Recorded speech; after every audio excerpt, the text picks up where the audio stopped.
കഴിഞ്ഞ ദിവസങ്ങളിലേ ഈ അനിത ടോമി എന്നും പറഞ്ഞൊരു മോള് സാക്ഷ്യം പറഞ്ഞു. അനിത ടോമിയുടെ സാക്ഷ്യങ്ങളെന്ന് പറയുന്നത്, അനിത ടോമിയുടെ വിഷയം ഒരു വല്ലാത്ത കുടുംബ പ്രശ്നമാണ്. കുടുംബ പ്രശ്നത്തെ അവർ അനാവരണം ചെയ്തില്ല, നല്ല കാര്യം. നമുക്ക് അവരുടെ സ്വകാര്യ വിഷയം നമുക്ക് കേൾക്കേണ്ട കാര്യമില്ലല്ലോ. പക്ഷേ അവർ ആ ഒരു സ്വകാര്യ പ്രശ്നം അവരുടെ മനസ്സിലുണ്ടാക്കിയ ആഘാതം ഭയങ്കര ആഴമുള്ളതാണ്. കാര്യം അവർക്ക് സംസാരിക്കാൻ പറ്റില്ല, വൈരാഗ്യം ഉണ്ടായി, വെറുപ്പുണ്ടായി, ഒറ്റപ്പെട്ട്, കുടുംബത്തിലുള്ളവർ തന്നെയാണ്. അപ്പോൾ സഹിക്കാൻ പറ്റാത്തൊരവസ്ഥ വന്ന് അതിനുള്ളിൽ അവർ പ്രഗ്നൻറ്റുമായി. അതിൻ്റെ ഇമ്പാക്റ്റ് കാരണം ബ്ലീഡിങ്ങുമായി. ഭയങ്കരമായ ഒരു സ്ത്രീ കടന്നു പോകുന്ന ഒരു ഭയങ്കര നമുക്ക് താങ്ങാനാവാത്ത ഒരു മാനസിക ഭാരങ്ങളാണ്. ഇങ്ങനെ കടന്നു പോകുന്ന സമയത്ത് അവളോട് ഡോക്ടർ പറഞ്ഞ്, നിങ്ങളുടെ ഈ സൈക്കോസോമ ഡിസീസ് പോലെ വരണതാണ്, മനസ്സിനുണ്ടാകുന്ന പിരിമുറുക്കവും ആഘാതവും ഭാരവും ആണ് ബോഡിയെ ബാധിച്ചിട്ട് അത് പിന്നെ ബ്ലീഡിങ് ആയിട്ട് വരുന്നു. അപ്പോൾ അതുകൊണ്ട് ഒരു സൈക്കോളജിസ്റ്റിനെ കാണുന്നതല്ലാണെന്ന്, ഒരു ക്ലിനിക്കൽ കൗൺസിലിംഗ് ആവശ്യമാണെന്ന് പറഞ്ഞു. കാര്യം ഉറക്കമില്ല, ആളിന് ഡിപ്രഷനായിപ്പോയി. ഉറക്കമില്ലാണ്ട് വന്ന് ഡിപ്രഷനായി കഴിഞ്ഞപ്പോൾ ഇതുപോലെ നമ്മൾ ആശുപത്രി ചെല്ലുമ്പോൾ അവർ നമുക്ക് ഒരു ഹെൽപ്പ് തരും, ക്ലിനിക്കൽ ആയിട്ടുള്ള സൈക്കോളജിസ്റ്റിൻ്റെ ഒരു കൗൺസിലിംഗ് ഇതൊക്കെ തരും. നമ്മളെ എംപവർ ചെയ്യണം അവരുടെ ഉദ്ദേശം. അവർ കാര്യങ്ങൾ പറഞ്ഞ് മനസ്സിലാക്കിയിട്ട് നമ്മൾ അതിനെ അതിജീവിക്കാൻ ശ്രമിക്കാൻ വേണ്ടിയുള്ള ഉത്തേജകമായ ഉപദേശങ്ങളും ചിലപ്പോൾ മരുന്നും തരും. അപ്പോൾ അങ്ങനൊരു ട്രീറ്റ്മെൻറ്റിലേക്ക് ഇവർ പോവുകയാണ്. അതിനുശേഷം ഈ കൗൺസിലർ പറഞ്ഞു, നിങ്ങളെ കാണിക്കേണ്ടത് ശരിക്കും പറഞ്ഞാൽ ഒരു സൈക്യാട്രിനെ കാണിക്കേണ്ടത്, ഒരു മനോരോഗ വിദഗ്ധനെ കാണിക്കണമെന്ന് പറഞ്ഞു. മാനസികമായ ഉപദേശകനേക്കാൾ ഉപരി ഒരു മനോരോഗ വിദഗ്ധൻ. അപ്പം അത്ര കണ്ട് ഇവൾ ഡിപ്രസ്ഡായി പോയായിരുന്നു. മനുഷ്യൻ്റെ ഓരോ അവസ്ഥകളെ, ഇപ്പം എനിക്കോ നിങ്ങൾക്കൊക്കെ ഇത് വരാം. പ്രത്യേകിച്ച് മലയാളത്തിൽ ഇത് ഒക്കെ വരാനുള്ള സാധ്യത കൂടുതലാണ്. തമിഴ്നാട്ടുകാരന് അധികം വരിക, അത്രയും വരത്തില്ല. തെലുങ്കുകാരന് അവരൊക്കെ കെയർലെസ് ആയിട്ട് ആവശ്യമില്ലാത്ത ബേബി കെയറൊന്നും കൊടുക്കണില്ല എല്ലാവരെയും. നമ്മൾ ആവശ്യമില്ലാത്ത എന്തൊരു ബേബി കെയറാണ്. അത് കാരണം ഇങ്ങനെ സ്പൂൺ ബേബിയായിട്ട്, ബിസ്ക്കറ്റ് ബേബിയായിട്ട് ജനിച്ചിട്ട് എന്തെങ്കിലും ഇഷ്യൂ വരുമ്പോൾ കടന്ന് ആത്മഹത്യ ചെയ്യേണ്ട അവസ്ഥ വരണില്ലേ. അത് ആവശ്യമില്ലാത്ത ഒത്തിരി കെയറുകൾ കിട്ടി വന്നു കഴിഞ്ഞാൽ നമ്മൾ ബിസ്ക്കറ്റ് ബേബിയായി പോകും. അപ്പം അങ്ങനെ വരുമ്പോൾ ചില പ്രശ്നങ്ങൾ നമുക്ക് തരണം ചെയ്യാൻ പറ്റാതെ വരും. ഇപ്പോൾ ഇവരുടെ വിഷയം കണ്ടില്ലേ, ഇവരുടെ വിഷയം വളരെ സീരിയസാണ്. ഇപ്പോൾ ഇവരോട് പറഞ്ഞത് ഒരു സൈക്കാട്രിസ്റ്റിനെ കാണാൻ പറഞ്ഞു. സൈക്കാട്രി അവർ കണ്ടു. അങ്ങനെ അദ്ദേഹം കുറച്ച് മരുന്നിനൊക്കെ കുറിച്ച് കൊടുത്തു. അപ്പോൾ ഉറങ്ങാനുള്ള മരുന്നുകളും മറ്റു തരത്തിലുള്ള ഹോർമോൺ ഉത്തേജകമായിട്ടുള്ള മരുന്നുകളൊക്കെ കുറിച്ച് കൊടുക്കും. അപ്പോൾ കുറച്ച് ബലം കിട്ടും. പക്ഷേ ഇഷ്യൂ പോകത്തില്ലല്ലോ. നമ്മുടെ മനസ്സിനെ ആഘാതമാക്കിയ സബ്ജക്റ്റ് വൈസ് അവിടെ ഹീലിംഗ് ഉണ്ടാകാൻ വലിയ പാടാണ്. അതൊരു ടൈം കഴിയുമ്പോൾ മറന്നും പുറത്തും മാറി താമസിച്ചും ഒക്കെ ഇങ്ങനെ കുറച്ച് സബ്സൈഡ് ചെയ്ത് പോകുന്നല്ലാതെ ആ ഇഷ്യൂ അങ്ങനെ തന്നെ അവിടെ നിലനിൽക്കാനുള്ള സാധ്യത, രോഗകാരണങ്ങൾ നിലനിൽക്കാൻ സാധ്യതയുണ്ട്. ഇവളാണെങ്കിൽ ശരിക്കും ഒരുങ്ങി ഡിപ്രസ്ഡായിട്ട് ഞാൻ മുമ്പ് പറഞ്ഞ പോലെ ഒരു സീറോയിലേക്ക് വരികയും, സീറോയിലോട്ട് പറഞ്ഞത് കാര്യം വെച്ചാൽ മാനസികാവസ്ഥ വളരെ മോശമായി. ഇപ്പം നമ്മൾ കീഴടങ്ങി കൊടുക്കത്തില്ലേ, കീഴടങ്ങി കൊടുക്കും. ചിലർ രോഗത്തിന് കീഴടങ്ങി കൊടുക്കും. പട്ടാളക്കാർ യുദ്ധം തോക്കുമെന്ന് കണ്ടു കഴിഞ്ഞാൽ ഒന്നെങ്കിൽ വെള്ളക്കൊടി വീശും, അല്ലെങ്കിൽ കൈ ഉയർത്തി കാണിക്കും. അപ്പോൾ ശത്രുക്കൾ വന്ന് നമ്മൾ അറസ്റ്റ് ചെയ്തുകൊണ്ട് പോയിട്ട് വല്ല തുറങ്കിലും അടക്കും. ചിലപ്പോൾ അവിടെ കിടന്ന് ചത്തുപോയതും വരും. ചിലപ്പോൾ യുദ്ധം കഴിയുമ്പോൾ ചിലപ്പോൾ ആൾക്കാരെ ഏൽപ്പിക്കുന്ന സമയത്ത് ജീവനുള്ളവർ തിരിച്ച് ഏൽപ്പിച്ചെന്ന് വരും. എന്നാലും ഒരു തോറ്റ് കൊടുക്കുന്ന ഒരവസ്ഥ വന്നു.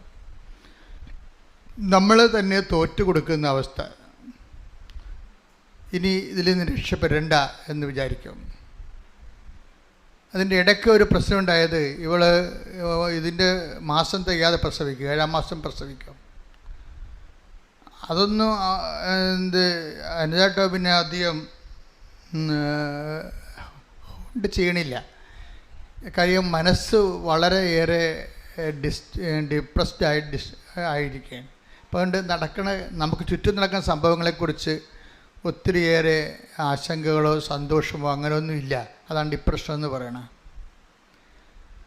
അപ്പോൾ ഇതിങ്ങനെ ഒരു മാനസികാവസ്ഥ. അപ്പോൾ അതിൻ്റെ ഇടയ്ക്ക് ഒരു ഡോക്ടറിൻ്റെ അടുത്ത് ചെന്നപ്പോൾ അവർക്ക് അവരുടെ തൊണ്ടയുടെ അതിൽ തൊണ്ട വാ പൊളിച്ചപ്പോൾ 2 കുരുക്കൾ. അപ്പോൾ അതിനെ പക്ഷേ ലീസ്റ്റ് കോൺഷ്യസ് ആണ് ഇവൾ. ആ സംഭവം നേരത്തെ ഉള്ളതാണ്, 2-3 ആഴ്ചയായിട്ട് ഈ കുരുക്കൾ തൊണ്ടയിലുള്ളതാണ്. പക്ഷേ ഇവർ ലീസ്റ്റ് കോൺഷ്യസ് ആണ്. അതിൽ അവർ അഡ്രസ്സ് ചെയ്യണില്ല, ആ വിഷയം അഡ്രസ്സ് ചെയ്യണില്ല. പക്ഷേ എങ്കിലും ആശുപത്രി ചെന്നപ്പോഴേ ഇപ്പം കുറച്ച് സമയം കിട്ടിയപ്പോൾ അവർ വന്നത് ഇവിടെ ഈ എൻഡോക്രൈമിലെ ഏറ്റവും തിരക്ക് കുറഞ്ഞ ഡോക്ടർ ആരാണെന്ന് ചോദിച്ചു. തൊണ്ടയുടെ ചികിത്സയിലെ തിരക്കില്ലാത്ത ഡോക്ടർ ഏതാണ്? സൂപ്പർ സ്പെഷ്യാലിറ്റി ആശുപത്രി ചെന്നിരിക്കണത്. അപ്പോൾ തിരക്കില്ലാത്ത ഡോക്ടറിൻ്റെ അടുത്ത് ചെന്നിട്ട് ഇതൊന്ന് കാണിക്കാം. അപ്പോൾ അങ്ങനെ ഒരു തിരക്കില്ലാത്ത ഡോക്ടറിനെ കണ്ടുപിടിച്ചത് കാണിച്ചപ്പോൾ ഡോക്ടർ പറഞ്ഞു, ഇതെന്ത് പരിപാടി, എത്ര ദിവസമായി ഇങ്ങനെയൊക്കെ പുള്ളി ചോദിക്കണ്ടേ. അപ്പോൾ അത് ഉടനെ ഡോക്ടർ പറഞ്ഞു, ഇത് FNACക്ക് വിടണമെന്ന് പറഞ്ഞു. FNAC എന്ന് പറഞ്ഞാൽ സാമ്പിൾ ടെസ്റ്റാണ്, ബയോപ്സി എന്നൊക്കെ നമ്മൾ പറയത്തില്ലേ. അതിൻ്റെ ഒരു കഷ്ണം എടുത്തിട്ട് കുറച്ച് തന്മാത്രകൾ എടുത്തിട്ട് ടെസ്റ്റിന് വിടും. ടെസ്റ്റിന് വിട്ടിട്ട് ആ ടെസ്റ്റ് തിരിച്ചു വരുമ്പോൾ നേരത്തെ മാനസികമായി തകർന്നിരിക്കുന്ന ആൾ പിന്നെ അകാലമായിട്ട് പ്രസവിച്ച ആൾ പിന്നെ ഇപ്പം ഈ അസുഖം കൂടി വന്നപ്പോൾ അതിൻ്റെ അകത്ത് ക്യാൻസർ പോസിറ്റീവാണ്. ക്യാൻസർ പോസിറ്റീവ് ആകുമ്പോൾ എന്നിട്ട് ഇവർ പറയുന്നൊരു വാക്കുണ്ട്, എനിക്കൊന്നും തോന്നിയില്ലെന്ന്. എന്താ കാര്യം വെച്ചാൽ എനിക്ക് പ്രാർത്ഥിക്കാനും തോന്നിയില്ല. ഈ FNACക്ക് ടെസ്റ്റിന് വിടുമ്പോൾ, ബയോപ്സിക്ക് വിടുന്നവരെല്ലാവരും വന്ന് പ്രാർത്ഥിക്കത്തില്ലേ, സങ്കടപ്പെട്ട് പ്രാർത്ഥിക്കും. അങ്ങോട്ട് ഒടുങ്ങട്ടെ. കണ്ട, ഇതാണ് സാധനം, ഇതാണ് ഡിപ്രഷൻ എന്ന് പറയണത്. അങ്ങോട്ട് ഒടുങ്ങട്ടെ എന്ന് വിചാരിക്കുന്നത് അവർക്കൊന്നും തോന്നണില്ല. അപ്പോൾ ഇതാണ് ഡിപ്രഷൻ്റെ ഏറ്റവും കാര്യം. സ്വന്തം ലൈഫ് തന്നെ സിങ്കിങ് ആയിട്ട് അതിനിങ്ങനെ മുങ്ങിക്കൊണ്ടിരിക്കുമ്പോൾ അതിനെതിരെ ഒരു കൈയെടുത്ത് തുഴയാൻ വേണ്ടി പോലും സ്വന്തമായിട്ട് ഇച്ഛാശക്തി തോന്നാത്ത ഒരാൾ, അത്രയും ഡിപ്രഷനാണെന്ന് അർത്ഥം. മനസ്സ് വൈരാഗ്യവും വിദ്വേഷവും വേറെ, സങ്കടങ്ങളും കുടുംബ പ്രശ്നങ്ങളുണ്ട്. ഇതുമൂലം ശരീരത്തിനുണ്ടായിരിക്കുന്ന രോഗങ്ങളും അതിൻ്റെ പീഡകളും വേറെ. അപ്പോഴിങ്ങനെ ഇരിക്കുന്ന ഒരു സമയത്ത് ഇവൾക്ക് തോന്നുന്നുണ്ട്, തനിക്കെന്ത് ഈ ഒരു അവസ്ഥയിൽ ആരെങ്കിലും തന്നെ ഒന്ന് നല്ലവണ്ണം ഉപദേശിക്കണത് നല്ലതാണെന്ന് അങ്ങനെ തോന്നുന്നുണ്ട്. അങ്ങനെ തോന്നൽ ഇവൾക്കുണ്ടായി. അപ്പോൾ ഇവളെ ഒരു റീന എന്നും പറഞ്ഞ് ഒരു ചേച്ചിനെ ഇവൾക്കറിയാം, ഇവളുടെ മനസ്സിലുള്ളതാണ്. കാരണം റീനയുടെ പ്രാർത്ഥനയും ജീവിത രീതിയും ഒക്കെ ഇവളെ മനസ്സിൽ. അപ്പോൾ ആരെങ്കിലും തങ്ങളെ ഉപദേശിക്കണമെന്ന് പറയുമ്പോൾ ഞാനും വന്ന് പെട്ടുപോയ അവസ്ഥയിൽ എന്നെ ഒന്ന് കൈപിടിച്ച് കയറ്റാൻ പറ്റിയ ആരെങ്കിലും ഉണ്ടായിരുന്നെങ്കിൽ നല്ലതാണെന്ന് പറയുമ്പോൾ ഇവളുടെ മനസ്സിൽ വരുന്ന പേര് റീന എന്നുള്ള ഒരു സാധാരണ ഒരു വീട്ടമ്മ. ഈ റീന എടുത്ത് ചെന്ന് പറയും, ഇവിടെ താൻ എന്നെ ഒന്ന് ഉപദേശിക്കേ. കണ്ട, ഉപദേശത്തിൻ്റെ വിഷയം വേണ്ട. അപ്പം ഒരേ വിഷയം പോണ ആ രീതി നിങ്ങൾ ശ്രദ്ധിക്കണം. അപ്പോൾ റീനയോട് പറയും, ഇങ്ങനെയാണ് ഡോക്ടർ എന്നോട് പറഞ്ഞു എനിക്ക് ഇങ്ങനെ ക്യാൻസറാണ്, അതുപോലെ തന്നെ എനിക്ക് ഡിപ്രഷനാണ്.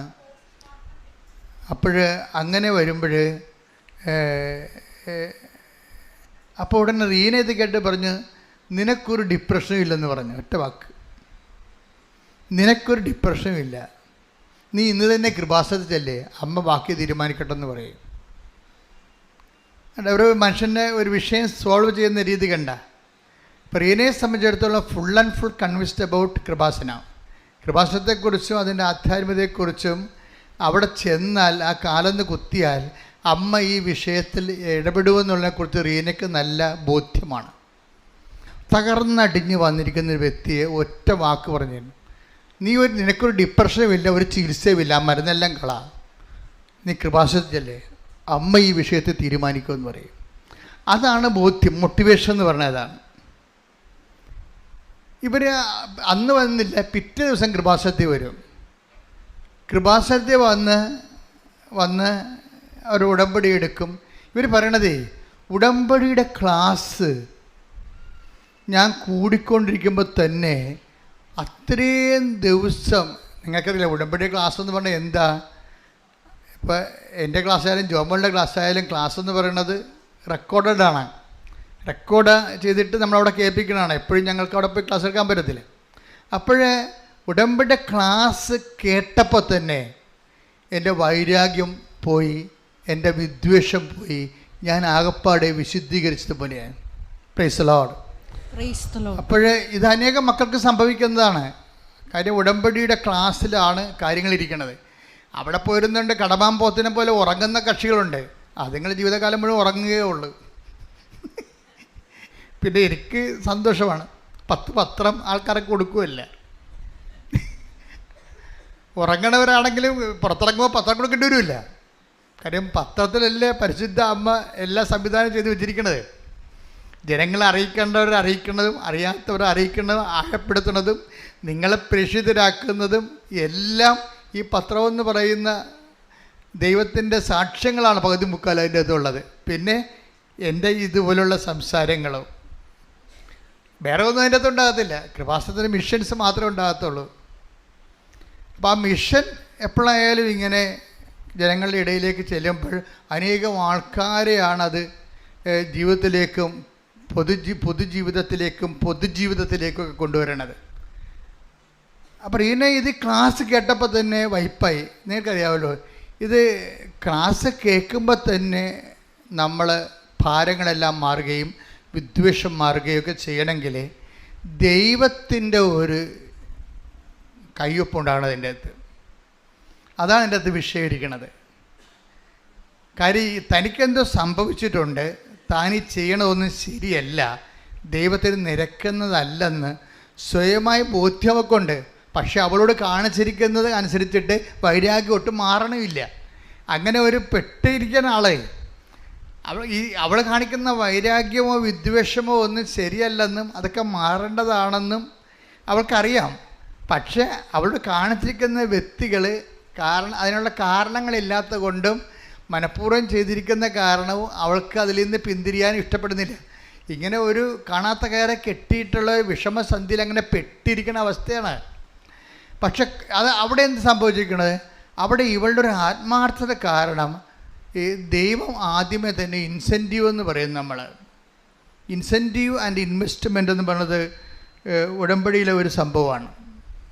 ഇൻസെൻറ്റീവ് എന്ന് പറയുന്നത് നമ്മൾ ഇൻസെൻറ്റീവ് ഒരു അച്ചാരം പോലെ ഒരു അഡ്വാൻസ് നമ്മളുടെ നിന്നൊരു വ്യക്തിപരമായ താല്പര്യം എടുത്തു കഴിഞ്ഞാൽ, ഒരു 10% താല്പര്യം നമ്മൾ എടുത്തു കഴിഞ്ഞാൽ, നമ്മൾ ക്രിസ്തുവിനുള്ളവരാണെന്നുണ്ടെങ്കിൽ എന്നു കഴിഞ്ഞാൽ ക്രിസ്തുവിൻ്റെ ആകർഷണ മേഖലയിൽ നിന്ന് പൂർണ്ണമായി വഴുതി പോയിട്ടില്ല, ഇപ്പോഴും ഒരു നോട്ട് പിടുത്തമുണ്ടെന്നുണ്ടെങ്കിൽ ദൈവം ഇതിൻ്റെ അകത്ത് ഇൻവെസ്റ്റ്മെൻറ്റ് നടത്തും. ഭാവിയിൽ നിങ്ങൾ ശരിയായി വരുമെന്ന് ദൈവത്തിന് അറിയാവുന്ന കാരണം ദൈവം കണ്ണും പൂട്ടി ഒരു ബിസിനസ് വിജയിക്കണമെന്നുണ്ടെങ്കിൽ അതിൽ ബാങ്കുകാർ ലോൺ തരാൻ തയ്യാറാകും, അല്ലേ? ബാങ്കുകാരൊക്കെ ആ പ്രോജക്റ്റ് കറക്റ്റാണ്, അതിൻ്റെ എക്സ്പോർട്ട് നടക്കും, നിങ്ങൾക്കതിൻ്റെ മൊണോപ്പൊളി ഉണ്ട് എന്ന് ബാങ്കിന് കോൺഫിഡൻസ് ഉണ്ടെങ്കിൽ അവർ ഓടി എത്ര വേണമെങ്കിലും തരും, കോടിക്കണക്കിന് രൂപ തരും. അതുപോലെ ഓവർ ഡ്രാഫ്റ്റ് ദൈവവും തരും. നമ്മൾ രക്ഷപ്പെടുമെന്ന് ദൈവത്തിന് തോന്നിക്കഴിഞ്ഞാൽ നിങ്ങളുടെ devoid of your merits or demerits ദൈവം അതിൻ്റെ അകത്ത് ഇൻവെസ്റ്റ് ചെയ്യും. അതെപ്പോഴും നമ്മൾ ശ്രദ്ധിക്കണം. എന്ന് കഴിഞ്ഞാൽ നിങ്ങൾ ഭാവിയിൽ ദൈവത്തിന് വേണ്ടി ജീവിക്കും എന്ന് ദൈവത്തിന് തോന്നിയാൽ നിങ്ങൾ പ്രോജക്റ്റ് ഇതിന് ഗ്രേസിൻ്റെ കൃപ മുടക്കാൻ പറ്റിയ ഒരു നല്ല സക്സസ് ആയിട്ടുള്ളൊരു പ്രോജക്റ്റാണ് നിങ്ങളെന്ന് ദൈവത്തിന് തോന്നിയാൽ ദൈവം അതിൻ്റെ അകത്ത് ഇൻവെസ്റ്റ് ചെയ്യാൻ തയ്യാറാകും. എന്നിത ടോമി ഒരു ടൈം കഴിയുമ്പോൾ കർത്താവിലേക്ക് പൂർണ്ണമായിട്ട് വരുമെന്ന് ദൈവത്തിന് അറിയാമല്ലോ. അത് എപ്പോഴും എൻ്റെ മക്കളെ, ഉടമ്പടിയുടെ വിജയമെന്ന് പറയണത് നിങ്ങളുടെ ഓരോരോ കാലത്തെ വീട്, വിവാഹം, ജോലി, പഠനം, അതുപോലെ തന്നെ പരീക്ഷ, അതെല്ലാം ആ ഒരു വിഷയം വെച്ചുകൊണ്ട് നിങ്ങൾ ഉടമ്പടിയെ സമീപിച്ചു. അത് കഴിയുമ്പോൾ നിങ്ങൾക്ക് ദൈവവുമില്ല, ആരുമില്ലാത്ത പോലെ ജീവിക്കുന്ന ഒരു രീതിയാണല്ലോ ചില ആൾക്കാരുടെ ഉള്ളത്. അതാണ് ഇതിനകത്ത് വരുന്ന ഒരു പ്രശ്നം. നിങ്ങൾ ആദ്യമേ ദൈവത്തെ ധരിപ്പിക്കേണ്ടതെന്ന് വെച്ച് കഴിഞ്ഞാൽ, ഉടമ്പടി എന്ന് പറഞ്ഞാൽ ഞാൻ പറഞ്ഞാൽ, ഞാൻ എപ്പോഴും പറയും covenant is N intelligent affair എന്ന് പറയും. എന്നുവെച്ചാൽ എന്താ വെച്ചാൽ ബുദ്ധിപരമായൊരു നടപടിയാണ്. നിങ്ങൾ ദൈവത്തെ ധരിപ്പിക്കേണ്ടതെന്ന് വെച്ച് കഴിഞ്ഞാൽ, എനിക്കിതൊരു മിനിമം പരിപാടിയല്ല. ഉടമ്പടി എന്നെ സംബന്ധിച്ചിടത്തോളം IELTS പാസ്സാകാനുള്ള ഒരു മിനിമം പരിപാടിയല്ല, വസ്തു വിൽക്കാൻ വേണ്ടിയുള്ള ഒരു മിനിമം പരിപാടിയല്ല, കല്യാണം ഒത്തുവരാൻ വേണ്ടിയുള്ള ചെറിയൊരു നടപടിക്രമമല്ല. എനിക്ക് ദൈവത്തിന് വേണ്ടി ജീവിക്കാൻ വേണ്ടിയുള്ള ബൃഹത്തായ ഒരു പരിപാടിയാണിതെന്ന് നിങ്ങൾ ദൈവത്തെ ധരിപ്പിക്കണം. പിടികിട്ടിയ? ഇത് ഭയങ്കര ബുദ്ധിപരമായിട്ട് ഇടപെടേണ്ട കാര്യം, ആദ്യമേ ചെയ്യേണ്ട കാര്യമാണ്. പലർക്കും ഇതിനെക്കുറിച്ച് അറിയത്തില്ല. ആദ്യമേ തന്നെ ദൈവത്തെ ധരിപ്പിക്കേണ്ട, കർത്താവേ, എൻ്റെ ഈ പരീക്ഷ കൊണ്ട് തീരണമല്ല നമ്മമ്മലുള്ള ജീവിതം, എൻ്റെ ഈ കാനഡയിൽ പോക്കുകൊണ്ട് തീരണതല്ല നമ്മമ്മലുള്ള ജീവിതം. ഞാൻ എവിടെ പോയാലും, ചില ആൾക്കാർ പറയത്തില്ലേ മരണം വരെ ഞാൻ ഉടമ്പടി ജീവിതം ജീവിക്കുമെന്ന്. ഇന്നിപ്പോൾ ആൾക്കാർക്ക് മനസ്സിലായി ഉടമ്പടി ഒരു പ്രാർത്ഥനയല്ല, അതൊരു ജീവിത രീതിയാണെന്ന് മനസ്സിലായി. ജീവിത രീതി എന്നാണ് പറയണത്. ഉടമ്പടി ഒരു ജീവിത രീതി, സുവിശേഷവിഹിതമായ സാക്ഷി ജീവിതമാണ്. ദൈവത്തിൻ്റെ സ്നേഹത്തിൽ ജീവിക്കാൻ വേണ്ടി. അങ്ങനെ ദൈവത്തിന് ആദ്യമേ നമ്മളെക്കുറിച്ച് സെൽഫ് ഇൻട്രൊഡക്ഷൻ ഇല്ലേ, നമ്മളെക്കുറിച്ച് സെൽഫ് ഇൻട്രൊഡക്ഷൻ. ഇപ്പം നമ്മളിവിടെ എവിടെയെങ്കിലുമൊക്കെ നമ്മളെ പരിചയമില്ലാത്ത സ്ഥലത്ത് ചെല്ലുമ്പോൾ പറയും നമ്മൾ ഇന്നയാളാണെന്ന് പറയത്തില്ലേ. ഞാൻ ഫാദർ ജോസഫ് വലിയ വീട്ടിലെ ആലപ്പുഴ രൂപതയുടെ ഒരു വൈദികനാണെന്ന് ഞാൻ ആദ്യം പറയും. കൃപാസനമൊക്കെ പിന്നെ പറയത്തുള്ളൂ. കാര്യം ഞാൻ എന്നെ രൂപതയിൽ എനിക്ക് പട്ടം തന്നിരിക്കണത്. അപ്പോൾ ഞാൻ ആദ്യം അത് പറയും, ആലപ്പുഴ രൂപതയുടെ ഒരു വൈദികനാണെന്ന് പറയും. ബാക്കിയെല്ലാം ഫംഗ്ഷൻ മിഷനൊക്കെ കർത്താവ് തന്നതാണ്, പിന്നീട് കർത്താവ് കൂട്ടിച്ചേർത്തതാണ്. അപ്പോൾ അതാണ് സെൽഫ് ഇൻട്രൊഡക്ഷൻ എന്ന് പറയണത്. ഈ സെൽഫ് ഇൻട്രൊഡക്ഷൻ, നിങ്ങളുടെ സെൽഫ് ഇൻട്രൊഡക്ഷൻ കറക്റ്റായിരിക്കണം. ഞാൻ ഇന്ന ആളാണ്, ഇന്ന ആളിൻ്റെ വൈഫാണ് അനിത ടോമി, എൻ്റെ വിഷയം ഇതാ, ഞാൻ ഇത് കഴിഞ്ഞാലും അങ്ങയ്ക്ക് വേണ്ടി ജീവിക്കും എന്ന് സെൽഫ് ഇൻട്രൊഡ്യൂസ് ചെയ്ത് കഴിഞ്ഞാൽ വിഷയം കുറച്ച് തീരും. കാര്യം എന്താ വെച്ചാൽ നീ ജീവിക്കുമെന്ന് പറഞ്ഞാൽ മതി. കാര്യം ദൈവത്തിന് അറിയാം നീ ജീവിക്കുക ഇല്ലേ എന്നുള്ളത്. അത് ദൈവത്തിന് അറിയാമല്ലോ. ദൈവത്തിൻ്റെ അടുത്ത് ഉടായ്പൊന്നും നടക്കത്തില്ല. നീ ജീവിക്കുമോ ഇല്ലേ എന്നുള്ളത് ദൈവത്തിനറിയാം. അപ്പം അതുകൊണ്ട് തന്നെ നീ സത്യസന്ധമായാണ് പറയണമെന്നുണ്ടെങ്കിൽ, ഞാൻ കർത്താവിന് വേണ്ടി എൻ്റെ ഈ പ്രശ്നങ്ങളും പരീക്ഷാ സമയം കഴിഞ്ഞാൽ ഈ സമയത്ത് ഞാനൊന്ന് ഹെൽപ്പ് ചെയ്യണം. ഞാനിപ്പോൾ ഇത്രയും എക്വിപ്ഡ് അല്ല, ഈ വിഷയം അതിജീവിക്കാൻ ഞാൻ അത്രയും കരുത്തില്ല. ഇപ്പം നീ എന്നെ സഹായിക്കണം, പക്ഷെ ഞാൻ മരണം വരെ ഞാൻ നിൻ്റെ കൂടെ നിൽക്കും. നിങ്ങളൊന്ന് പറഞ്ഞേ, ഇപ്പോൾ നീ എന്നെ സഹായിക്കണം. ഈശോയെ, മരണം വരെ നിന്നോടുള്ള ഉടമ്പടിയിൽ ഞാൻ സുവിശേഷ സാക്ഷിയായി ജീവിച്ചുകൊള്ളാം. ശ്രദ്ധിക്കട്ടെ. ഇത് നമ്മൾ പറയുമ്പോൾ അല്ലെങ്കിൽ ദൈവം നമ്മളിന്ന് വായിച്ചെടുക്കും. പക്ഷേ അനിതയെ സംബന്ധിച്ചിടത്തോളം ദൈവം അത് നല്ലതുപോലെ വായിച്ചെടുത്തിട്ടുണ്ട്. കാര്യം അനിതയുടെ സാക്ഷ്യങ്ങൾ നിങ്ങൾ കേൾക്കുമ്പോൾ നിങ്ങൾക്ക് മനസ്സിലാകും. അനിത ഭയങ്കര നല്ല രസകരമായ ഭാഷയിൽ നമ്മളെപ്പോഴും ഉപയോഗിക്കേണ്ട ഇതാണ്. ഈ സാക്ഷ്യം പറയുമ്പോൾ, സാക്ഷ്യം എന്ന് പറയുമ്പോൾ, കൃപാസനത്തിൽ സാക്ഷ്യം പറയുമ്പോൾ ശ്രദ്ധിക്കേണ്ട കാര്യങ്ങളുണ്ട്. കാര്യം ദൈവം നിങ്ങളൊരു സുവിശേഷമായിട്ട് ഉയർത്തുകയാണ്. ദൈവം നിങ്ങളെ സുവിശേഷമാകാൻ വേണ്ടി അഭിഷേകം ചെയ്യുന്നു. ദൈവം നിങ്ങളെ സുവിശേഷമേകാൻ വേണ്ടി അഭിഷേകം ചെയ്യുന്നു. രണ്ട് കാര്യം നടക്കുന്ന സാക്ഷ്യത്തിലാണ്. സാക്ഷ്യത്തിൽ എന്താ സംഭവിക്കുന്നത്? ഒരാൾ സുവിശേഷമാകുകയാണ്. അയാളുടെ ജീവിതം തന്നെയാണ് സുവിശേഷം. മറ്റെന്താണ്? അയാളുടെ അനുഭവത്തെ മറ്റവരിലേക്ക് പകർന്നു കൊടുക്കുകയാണ്. അപ്പം ഞങ്ങൾ പ്രാധാന്യം കൊടുക്കുന്ന രണ്ട് കാര്യമുണ്ട്. ഒന്ന് ഇവർ അധികം പ്രായമുള്ളവരായിരിക്കരുത്. കാര്യം എന്താ പറഞ്ഞാൽ യൂത്തിനാണ് ഇപ്പോൾ പ്രശ്നമുള്ളത്. കൃപാസനം എല്ലാ പ്രായമുള്ളവർ, എല്ലാവരും പ്രായമുള്ള കുറഞ്ഞവർ എല്ലാവരുടെയും സ്ഥലമാണ്. പക്ഷേ നമ്മളെ സുവിശേഷ വേലയെ സംബന്ധിച്ചിടത്തോളം ഞങ്ങൾ ടാർഗറ്റ് ചെയ്യുന്ന യൂത്തിനെയാണ്.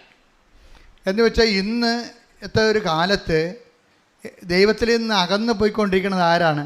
ചെറുപ്പക്കാരാണ്. അപ്പം അകന്നു പോയിക്കൊണ്ടിരിക്കുന്ന ചെറുപ്പക്കാരാണ് അഡ്രസ്സ് ചെയ്യണത്. അതുകൊണ്ട് തന്നെ ഞങ്ങൾ ചെറുപ്പക്കാർ എന്തെങ്കിലും പറയുമ്പോൾ അവിടെ സാക്ഷി അല്പം ക്വാളിറ്റി കുറവാണെങ്കിൽ പോലും ഞങ്ങളെ പ്രൊമോട്ട് ചെയ്യും. എന്താ കാര്യം? അവരുടെ സുവിശേഷ സാക്ഷ്യം കേട്ടിട്ട് മറ്റുള്ളവർ ക്രിസ്തുവിനെ അറിഞ്ഞിട്ട് യുവത്വം ക്രിസ്തുവിൽ ബലം പ്രാപിക്കണം. അപ്പോൾ അതുകൊണ്ട് തന്നെ എപ്പോഴും നമ്മൾ സാക്ഷ്യം പറയുമ്പോൾ യൂത്ത് അതിൻ്റെ അകത്തുണ്ടെങ്കിൽ നിങ്ങൾ അമ്മമാർ അവരെ കൂട്ടിക്കൊണ്ടുവരണം. നിങ്ങൾ സാക്ഷ്യം പറയാൻ നേരത്ത് മകനോ ഉണ്ടെങ്കിൽ അവരെ കൂട്ടിക്കൊണ്ടുവരണം. അതുപോലെ തന്നെ പറയുമ്പോൾ നല്ല വെടിപ്പുള്ള ഭാഷയിൽ ഭംഗിയായിട്ട് പറയണവർക്കാണ് മുൻഗണന. എന്ന് വെച്ച് കഴിഞ്ഞാൽ നമുക്കറിയാം ഇത് അപ്പോൾ അച്ഛൻ ചോദിക്കും, അപ്പോൾ ഞങ്ങളുടെ ദൈവാനുഭവമില്ല, നിങ്ങളുടെ ദൈവാനുഭവമാണ്. അതിന് 2 സ്ഥലത്ത് കേൾക്കാൻ വേണ്ടി ഞങ്ങൾ ആളെ വെച്ചിട്ടുണ്ട്. കേൾക്കുമ്പോൾ അറിയാൻ പറ്റും ഇതെന്താണ് ഇവർ പറയണത്, കൃത്യമാണോ എന്ന് പറയും. എന്നുവെച്ചാൽ ഇന്നത്തെ കാലത്ത് 90% ആൾക്കാർ നല്ലതുപോലെയാണ് പറയണത്. 90% ആൾക്കാർ നല്ലതുപോലെയാണ് പറയണത്. അതിനകത്ത് ഒരു സംശയമില്ല. അപ്പം അതുകൊണ്ട് എന്താ പ്രശ്നം വെച്ച് കഴിഞ്ഞാൽ ഇത് പുറത്തേക്ക് പോകുമ്പോൾ ഇൻ്റർനാഷണൽ ലെവലിലാണിത് പോണത്. നമുക്കറിയാമല്ലോ പഴയ കാലവുമല്ല. എന്ന് വെച്ച് കഴിഞ്ഞാൽ ഇപ്പോഴ് ആൾക്കാർ ഈ യൂട്യൂബിലല്ലേ ഈ സംഭവം പറയണത്. അപ്പോഴിങ്ങനെ തോണ്ടിക്കളയും ആൾക്കാർ. സാക്ഷ്യം കേൾക്കുമ്പോൾ തന്നെ ചളുവാണെങ്കിൽ അവർ തോണ്ടിയിട്ട് വേറെ വല്ല മമ്മൂട്ടിയുടെ പടവും കണ്ടുകൊണ്ടിരിക്കും ആൾക്കാർ. അതാണ് വിഷയം. നിങ്ങളെ സാക്ഷ്യം കേട്ടാൽ തോണ്ടിക്കളയാൻ തോന്നരുത്. അപ്പോൾ അതുകൊണ്ട് തന്നെ വീട്ടിലിരുന്ന് നല്ലവണ്ണം ഒരുങ്ങി മണിമണി പോലെ പറയണം. ഇത്തിരി പ്രായമായ കുഴപ്പമൊന്നുമില്ല, പക്ഷെ പറയണ കാര്യം വൃത്തിയായാൽ മതി. ചിലർ പറഞ്ഞ് കുളമാക്കി കളയും. നല്ല സാക്ഷ്യങ്ങളാണ്.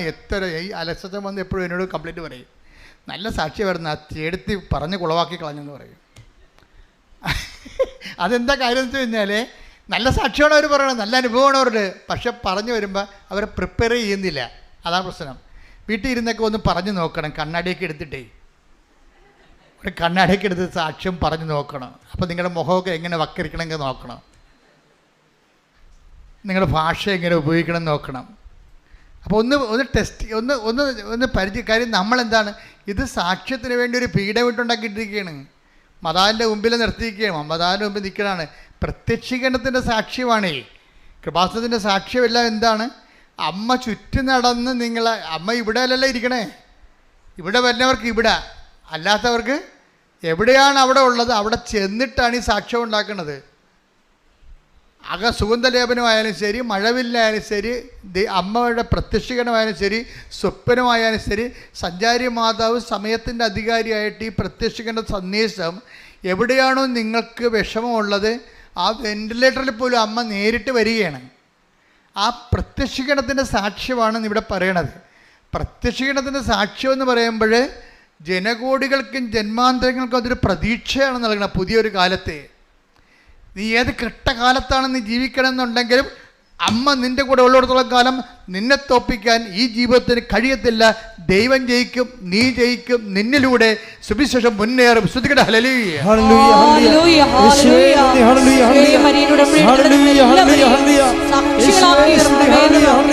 പരിശുദ്ധ പരമ ദിവ്യകാരുണ്യത്തിന് ആരാധനയും സ്തുതിയും പുകഴ്ചയും ഉണ്ടായിരിക്കട്ടെ. അപ്പോൾ തന്നെ സാക്ഷ്യം നിങ്ങൾക്ക് തീർച്ചയായിട്ടും കർത്താവ് ഒരു ഉടമ്പടി എടുക്കുമ്പോൾ നിങ്ങൾക്ക് ദൈവത്തെ പറയും, കർത്താവേ എന്നെ പ്രത്യക്ഷീകരണത്തിന് സാക്ഷി ആക്കണമേ നിങ്ങൾക്ക് പ്രാർത്ഥിക്കാം. ആദ്യം നിങ്ങൾ പ്രാർത്ഥിക്കുന്നത് തന്നെയാണ്. ഉടമ്പടി എടുക്കുമ്പോൾ തന്നെ പ്രാർത്ഥിക്കേണ്ടത് എന്താണ്? എന്നെ പ്രത്യക്ഷീകരണത്തിൻ്റെ സാക്ഷിയാക്കണമേ. പക്ഷെ സാക്ഷ്യം പറഞ്ഞോളാമെന്ന് പറഞ്ഞിട്ട് ഇവിടെ വരുമ്പോൾ കുറച്ച് പ്രശ്നമുണ്ട്. വല്ല കോഞ്ഞാട്ട സാക്ഷ്യമാണെങ്കിൽ ഞങ്ങൾ ഓടിച്ചിടും ഇവിടുന്ന്.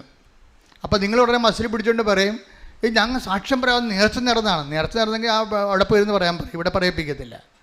ആ സാക്ഷ്യം കറക്റ്റായിരിക്കണം. ചില ആൾക്കാർ ഇവിടെ വന്ന് ബഹളമൊക്കെ ഉണ്ടാക്കുന്നുണ്ട്, ഞങ്ങൾ നേർച്ച നേർന്നതല്ലേ, ഞങ്ങൾക്ക് പറയണ്ടേ, കടവൊക്കെയാണ്. പക്ഷേ ഈ സാക്ഷ്യം കൃപാസന ആൾത്താരയിൽ പറയിപ്പിക്കാൻ വേണ്ടി അത് സ്റ്റാൻഡേർഡ് ഇല്ല. അതാണ് പ്രശ്നം. അതിനാണ് ജീന സിസ്റ്ററിനെയൊക്കെ വെച്ചിരിക്കുന്നത്. ഫസ്റ്റ് പാർട്ടിയാണ്. സിസ്റ്ററിൻ്റെ അടുത്തൊക്കെ ചെന്ന് കഴിഞ്ഞാലുള്ള സിസ്റ്ററും കൊള്ളാം, ഈ അച്ഛനും കൊള്ളാം. അവർ സത്യസന്ധമായിട്ട് സുവിശേഷ വേല ഭയങ്കര തീക്ഷ്ണമായിട്ട് ചെയ്യുന്ന ആൾക്കാരാണ്. അവരോട് പറയുമ്പോൾ തന്നെ അവർക്കറിയാം ഈ സാക്ഷ്യത്തിൻ്റെ വെയിറ്റേജ് എന്താണെന്ന് അറിയാൻ പറ്റും. അപ്പോൾ അവർ നിങ്ങളോട് പറയും, ചേച്ചി കുറച്ചുകൂടി നല്ലൊരു സാക്ഷ്യം ഉണ്ടാകട്ടെ, അല്ലെങ്കിൽ സാക്ഷ്യത്തിൻ്റെ യഥാർത്ഥ കക്ഷികളെ ഒളിച്ച് കളിക്കുകയല്ലേ, അവരെ വെളിച്ചത്ത് കൊണ്ടുവരാൻ പറയും. എന്ന് വെച്ച് കഴിഞ്ഞാൽ ഇവിടെ വന്നിരിക്കണത് ഈ 70 വയസ്സുള്ള ചേട്ടത്തിയാണ് വന്നിരിക്കുന്നത്. പേരക്കിടാവിൻ്റെ സാക്ഷ്യമാണ് ഈ പറയണത്. പേരക്കിടാവ് വീട്ടിലുണ്ടാകുകയെ വരത്തില്ല, അവൾക്ക് വരാൻ കുറച്ചിലാണ്. ഈ അമ്മമ്മ തള്ളയെ കൊണ്ടുപോകുന്നതാണ് ഈ സാക്ഷ്യം പറയിപ്പിക്കുന്നത്. അപ്പോൾ ഉടനെ അവർ പറയും, പേരക്കിടാവിനല്ല ആനുകൂല്യം കിട്ടിയിരിക്കണത്, അത് അസൈൻ ചെയ്യണം. ചേച്ചി പറഞ്ഞാൽ ആളെ നമ്മളാ തൊണ്ടി മുതലിനെ ഒന്ന് കാണിക്കണ്ടേ, തൊണ്ടി മുതൽ ഒളിച്ചിരിക്കണേ. കർത്താവിന് സാക്ഷ്യം പറയാൻ വേണ്ടി ലജ്ജിക്കരുത്. Take the bed of God. ശ്രദ്ധിക്കട്ടെ. ഹല്ലേലൂയ, ഹല്ലേലൂയ, ഹല്ലേലൂയ, ഹല്ലേലൂയ. യേശുവേ നന്ദി. ഹല്ലേലൂയ, ഹല്ലേലൂയ, ഹല്ലേലൂയ. യേശുവേ സ്തുതി. ഹല്ലേലൂയ, ഹല്ലേലൂയ, ഹല്ലേലൂയ. ഹല്ലേലൂയ, ഹല്ലേലൂയ, ഹല്ലേലൂയ. യേശുവേ ആരാധന, ആരാധന, ആരാധന. യേശുവേ നന്ദി, മഹത്വം, മഹത്വം, മഹത്വം. 2 തിമോത്തിയോസ് 1:8. 2 തിമോത്തിയോസ് 1:8. നമ്മുടെ കർത്താവിന് നമ്മുടെ കർത്താവിന് സാക്ഷ്യം നൽകുന്നതിൽ നീ ലജ്ജിക്കരുത്.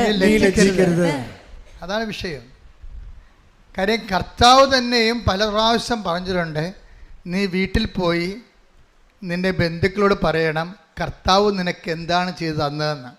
പിന്നെ ഈശോ പറയും, നീ ദെക്കാപ്പോലിസിൽ പോകണം, എന്നുവെച്ചാൽ സിറ്റി സ്റ്റേറ്റ് പട്ടണത്തിൽ പോയിട്ട് പറയണം കർത്താവ് നിനക്ക് വേണ്ടി ചെയ്ത കാര്യങ്ങൾ അവരോട് പറയണം. അപ്പോൾ സാക്ഷ്യം സ്വർഗീയമായ നിലപാടിൻ്റെ ഭാഗമാണ്, ദൈവികമായ നിയമമാണ് സാക്ഷ്യം പറയുക എന്നുള്ളത്. ലൂക്ക 8:38-39. ലൂക്ക 8:38 വാക്യം. പിശാച് ബാധ ഒഴിഞ്ഞ ആ മനുഷ്യൻ അവന്റെ കൂടെ ആയിരിക്കാൻ ഈശോയുടെ കൂടെ ആയിരിക്കുവാൻ അനുവാദം ചോദിച്ചു. എന്നാൽ അവനെ തിരിച്ചയച്ചുകൊണ്ട് യേശു പറഞ്ഞു, നീ വീട്ടിലേക്ക് തിരിച്ചുപോയി ദൈവം നിനക്ക് ചെയ്തത് എന്തെന്ന് അറിയിക്കുക. അവൻ പോയി യേശു തനിക്ക് വേണ്ടി ചെയ്ത കാര്യങ്ങൾ പട്ടണം മുഴുവൻ പ്രസിദ്ധമാക്കി. അവനോട് പറഞ്ഞത് വീട്ടിൽ പോയി പറയാനാണ് പറഞ്ഞത്. പക്ഷെ അവനെന്ത് ചെയ്തു? വീട്ടിലും പറഞ്ഞ് പട്ടണത്തിലും പറഞ്ഞു. അങ്ങനെയായിരിക്കണം സാക്ഷ്യം പോകേണ്ടത്. കർത്താവ് നമുക്ക് വേണ്ടി ചെയ്തത് എന്തെന്നുള്ളത് ആദ്യം ബോധ്യപ്പെടുത്തുന്നത് ആരെയാണ്? വീട്ടുകാരെയാണ് ബോധ്യപ്പെടുത്തേണ്ടത്. വീട്ടുകാരെ ബോധ്യപ്പെടുത്തുമ്പോൾ എന്ത് പറ്റും? അവർക്ക് വിശ്വാസം വർദ്ധിക്കും. വിശ്വാസം വർദ്ധിച്ചു കഴിഞ്ഞാൽ, ഇപ്പം റീന അടുത്തല്ലേ ഈ അനിത ടോമി പറയണത് എന്താണ്? എനിക്ക് ക്യാൻസറാണ് എന്ന് പറയുമ്പോൾ എനിക്ക് ബയോപ്സിക്ക് വിട്ടിരിക്കുകയാണ്, എനിക്ക് ഡിപ്രഷനാണ് എന്ന് പറഞ്ഞപ്പോൾ ഈ സൈക്കാട്രിനെ കാണാൻ പറഞ്ഞിരിക്കുകയാണെന്ന് പറയുമ്പോൾ റീന പറയുന്നത്, നീ ഒരു സൈക്കാട്രിനെയും കാണണ്ട, നിനക്കൊരു ഡിപ്രഷനും ഇല്ല. ആരാണ് തീരുമാനിക്കണത്? പ്രേക്ഷിത തീരുമാനിക്കും. അതാണ് അധികാരം, ആത്മീയ അധികാരമാണ്. കർത്താവിൻ്റെ നാമത്തിലാണ് അവരില്ലെന്ന് പറയണത്. ഇല്ലെന്ന് പറഞ്ഞാൽ ഇല്ല. Praise the Lord. ഹല്ലേലൂയ, ഹല്ലേലൂയ, സ്തുതിക്കട്ടെ. ഹല്ലേലൂയ, ഹല്ലേലൂയ, ഹല്ലേലൂയ, യേശുവേ ഹല്ലേലൂയ, ഹല്ലേലൂയ, ആരാധന, മഹത്വം, ആരാധന, ആരാധന, ഹല്ലേലൂയ.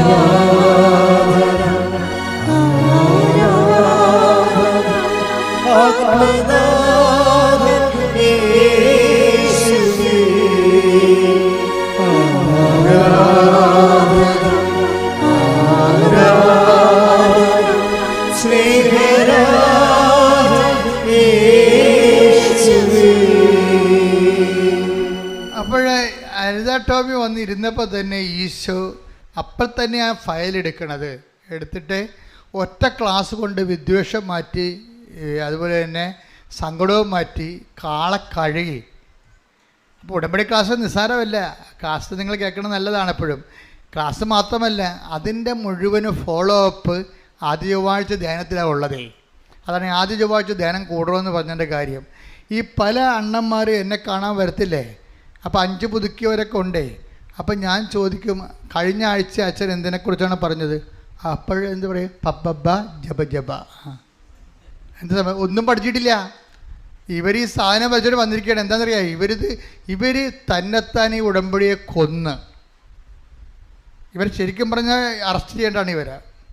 കാര്യം ദൈവമായിട്ട് ഇവർ ഇന്നല്ലെങ്കിൽ നാളെ അറസ്റ്റിലാവും. എന്താ കാര്യം? അവർ ദൈവത്തിനെ വഞ്ചിച്ചിട്ട് ഇപ്പം അച്ഛനെ കണ്ടിട്ട് ചില ആൾക്കാർ ഒരു പരിപാടി കാണിക്കും.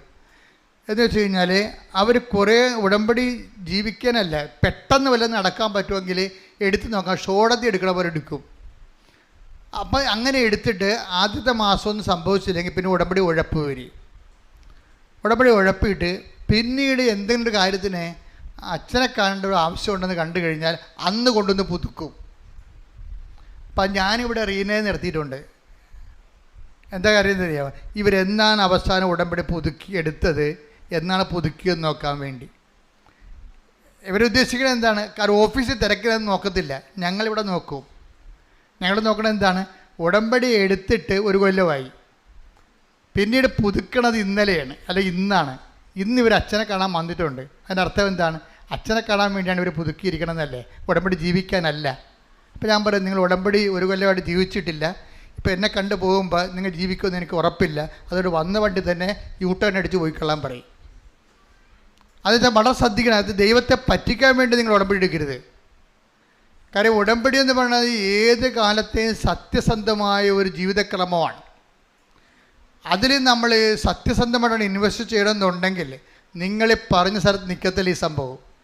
നിങ്ങൾക്ക് എന്തെല്ലാമാണ് ജീവിതത്തിൽ വേണ്ടതെന്നുള്ളത് നിങ്ങളെക്കാൾ നല്ലവണ്ണം നിൻ്റെ ദൈവത്തിനറിയാം. ദൈവം ആ സംഭവം എടുത്തു കഴിഞ്ഞാൽ അടിക്കടി വിഷയത്തിന് മേൽ ദൈവിക തീരുമാനം ഉണ്ടായിക്കൊണ്ടിരിക്കും. അതുകൊണ്ട് സത്യസന്ധമായി ഉടമ്പടി എടുക്കാൻ വേണ്ടി ഇടിമുഴക്കം പോലെ സ്തുതിക്കട്ടെ. ഹല്ലേലൂയ.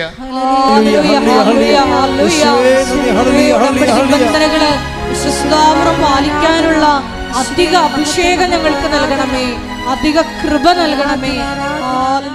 പരിശുദ്ധ പരമദിവ്യകാരുണ്യത്തിന് ആരാധനയും സ്തുതിയും പുകഴ്ചയും ഉണ്ടായിരിക്കട്ടെ. പരിശുദ്ധ പരമദിവ്യകാരുണ്യത്തിന് ആരാധനയും സ്തുതിയും പുകഴ്ചയും പരിശുദ്ധ പരമദിവ്യകാരുണ്യത്തിന് ആരാധനയും സ്തുതിയും പുകഴ്ചയും ഉണ്ടായിരിക്കട്ടെ.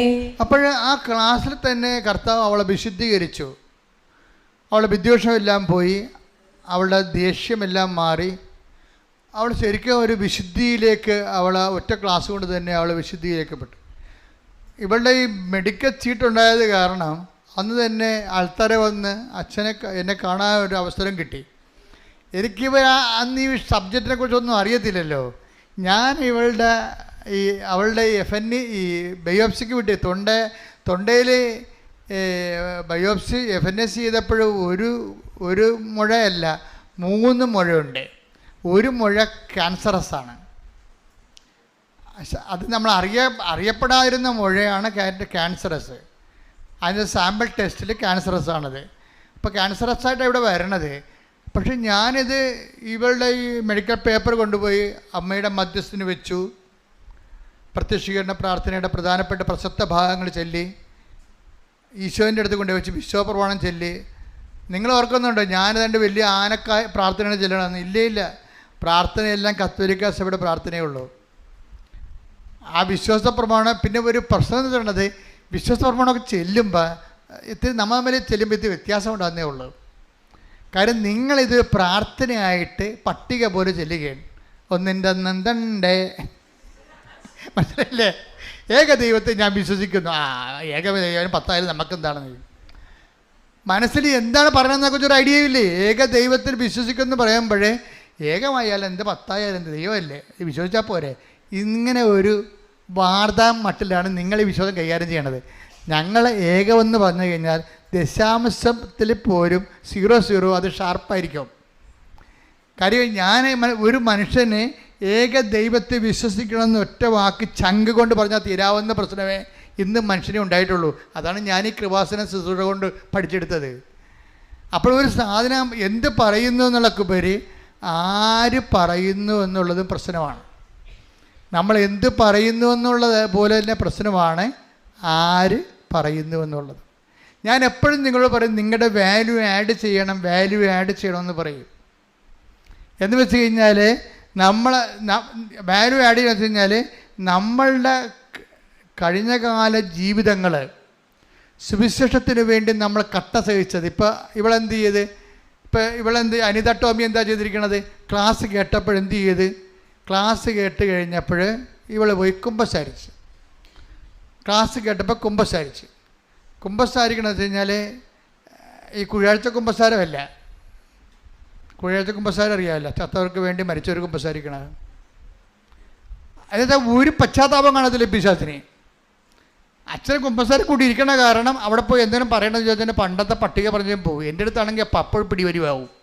എനിക്കറിയാം കള്ളത്തറയിൽ പറയണമെന്നും ഈ സത്യസന്ധതയല്ലെന്നും. ഞാൻ പറഞ്ഞു മാറുന്നേ, നിങ്ങളിപ്പോൾ എന്താ പറഞ്ഞത്? ഈ സംഭവമല്ലേ നേരത്തെയും പറഞ്ഞത്? നിങ്ങൾ എന്താ ഉദ്ദേശിക്കുന്നത്?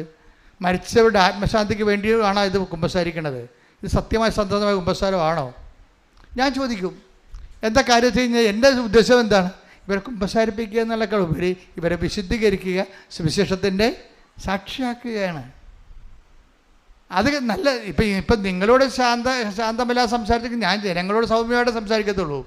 പക്ഷേ എന്താ പ്രശ്നം വെച്ച് കഴിഞ്ഞാൽ അവരെ കുറ്റം പറഞ്ഞൊരു കാര്യമില്ല, അവർക്കറിയത്തില്ല. അവർക്ക് യാന്ത്രികമായിട്ട് ഇങ്ങനെ ചെയ്യണതാണ് പല കാര്യങ്ങളും. പക്ഷെ റീന ഇങ്ങനെ, അല്ലെങ്കിൽ അനിത ടോമി ഇങ്ങനെ യാന്ത്രികമായിട്ട് ചെയ്യണതല്ല. അനിത ടോമി ആത്മാർത്ഥമായിട്ട് ദൈവത്തോട് എനിക്കുള്ള ബന്ധം മുറിഞ്ഞുപോയി. എൻ്റെ വൈരാഗ്യവും, കാര്യം ദൈവം സ്നേഹമല്ലേ. അപ്പോൾ എൻ്റെ വൈരാഗ്യം, വിദ്വേഷം, അതെല്ലാം കൊണ്ട് അത് മുറിഞ്ഞുപോയി. അപ്പോൾ എനിക്ക് ദൈവത്തോട് അടുത്ത് ജീവിക്കണം.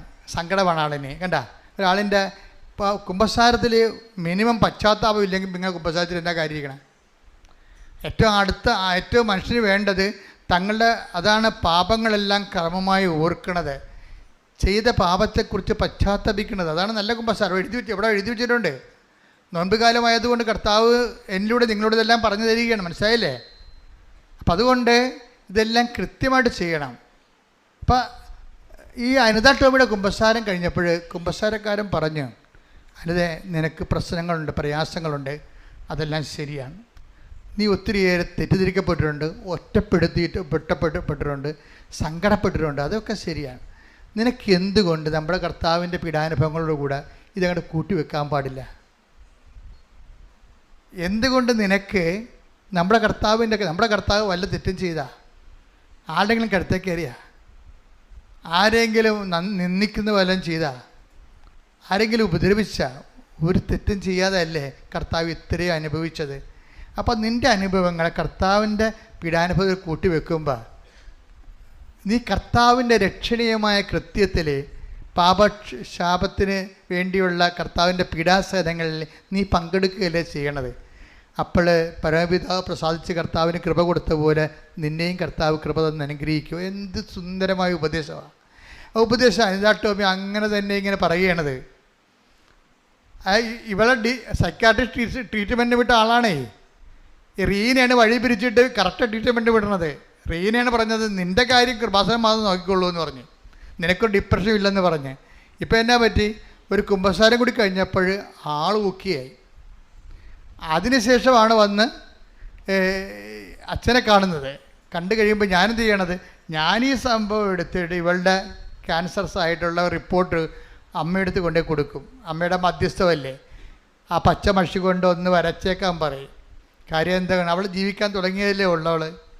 ആ പച്ച മഷി കൊണ്ട് വരച്ചാൽ പിന്നെ ഈശോ നോക്കത്തുമില്ല, യാതൊരു ഒബ്ജക്ഷനും ഉന്നയിക്കത്തില്ല. അതാണല്ലോ ഉടമ്പടിയുടെ രഹസ്യം എന്ന് പറയുന്നത്. അവൻ പറയണ പോലെ ചെയ്ത് ജീവിക്കുകയല്ലേ. പക്ഷെ അവൻ പറയണ പോലെ ചെയ്ത് ജീവിച്ചോളാം. അവൻ ദൈവത്തിന് ഉറപ്പ് വേണം. അവിടെയാണ് നമ്മുടെ റിസ്ക്. അതാണ്. അല്ല ഇവിടെ കൊണ്ടുവന്ന് പശു പ്രസവിക്കണം, അമ്മ പ്രസവിക്കണമെന്ന് പറഞ്ഞ് എഴുതി വെക്കത്തില്ലേ? രണ്ടും പ്രസവമാണല്ലോ. ഞാൻ എപ്പോഴും പറയും, നിങ്ങളെ കളിയാക്കണം അങ്ങനെയാണ്. ഓരോ അണ്ണന്മാർ കിട്ടുമ്പോൾ തന്നെ കുത്തിരുന്ന് എഴുതുകയാണ്. 6 കാര്യം പറയുമ്പോൾ 60 കാര്യം എഴുതിയിട്ട് തിരിയില്ല. അവർക്ക് കാര്യങ്ങൾ മാത്രമേ ഉള്ളൂ, കർത്താവ് മാത്രമേ ഇല്ല. കാര്യങ്ങൾ മാത്രമേ ഉള്ളൂ, കർത്താവ് മാത്രമേ ഇല്ല. ചിലർക്ക് കാര്യങ്ങൾ കർത്താവ് തന്നെ ആയിരിക്കും. കർത്താവ്, എൻ്റെ കാര്യമെന്ന് പറഞ്ഞാൽ നീയാണ്. നിന്നെ പിരിഞ്ഞ് ജീവിക്കാൻ ഇടവരുത്തരുത്, നിൻ്റെ കൂടെ ജീവിക്കാൻ എന്നെ സഹായിക്കണം. അപ്പം വിഷയം മാറി. അപ്പം ദൈവത്തെ ജെനുവിനാണെന്ന് മനസ്സിലാവും. ദൈവത്തിന് വേണ്ടി ജീവിക്കാൻ വേണ്ടിയല്ലേ ഇത്രയും കഷ്ടപ്പെടുന്നത്. അപ്പോൾ ഞാനിത് അമ്മയോട് പറഞ്ഞു, അമ്മയെ പച്ചമഷിക്കൊന്ന് വരയിട്ടേക്കണേ, അത് ജീവിച്ച് പോട്ടെന്ന് പറയും. അത് എന്നിട്ട് കൊണ്ടുവന്ന് ഈശോൻ്റെ അടുത്ത് കൊടുത്തിട്ട് വിശ്വപ്രമാണം ചെല്ലും. പിന്നെ ഒരു ബന്ധനം മോചനം ഡെലിവറൻസ് പ്രാർത്ഥനയും ചൊല്ലിയിട്ട് അവർക്ക് കൊടുക്കും. ഡെലിവറൻസ് പ്രാർത്ഥന ചൊല്ലിയിട്ട് അവർക്ക് കൊടുക്കും. കൊടുത്തിട്ട് പറയണത് എന്താണെന്ന് അറിയാവുക? സാക്ഷ്യം വന്ന് പറഞ്ഞോ എന്ന് പറഞ്ഞു. അപ്പോൾ എനിക്കത് എവിടെ നിന്ന് കിട്ടി? ഇവിടുന്ന് പോയിട്ട് അവിടെ ചെന്നപ്പോൾ അവിടുന്ന് പറഞ്ഞതാണ് സാക്ഷ്യം പറഞ്ഞോളാൻ പറഞ്ഞത്. അപ്പം ഞാനിത് അനിത ടോമിക്ക് പറഞ്ഞ് അമ്മ പറയേണ്ടത് സാക്ഷ്യം വന്ന് പറഞ്ഞോളാൻ പറയുന്നുണ്ട്. അപ്പോൾ സാക്ഷ്യം വന്ന് പറയാൻ വേണ്ടി അവൾ പോവുകയാണ്. പിന്നെ എന്താ സംഭവിക്കണത്? പിന്നെ റിസൾട്ട് വരുമ്പോൾ എന്താ പറയണത്? FNACയിൽ സാമ്പിൾ ടെസ്റ്റിലും ക്യാൻസർ ഉണ്ടായിരുന്നു. റിസൾട്ട് വന്നപ്പോൾ ക്യാൻസർ ഇല്ല, നെഗറ്റീവ്.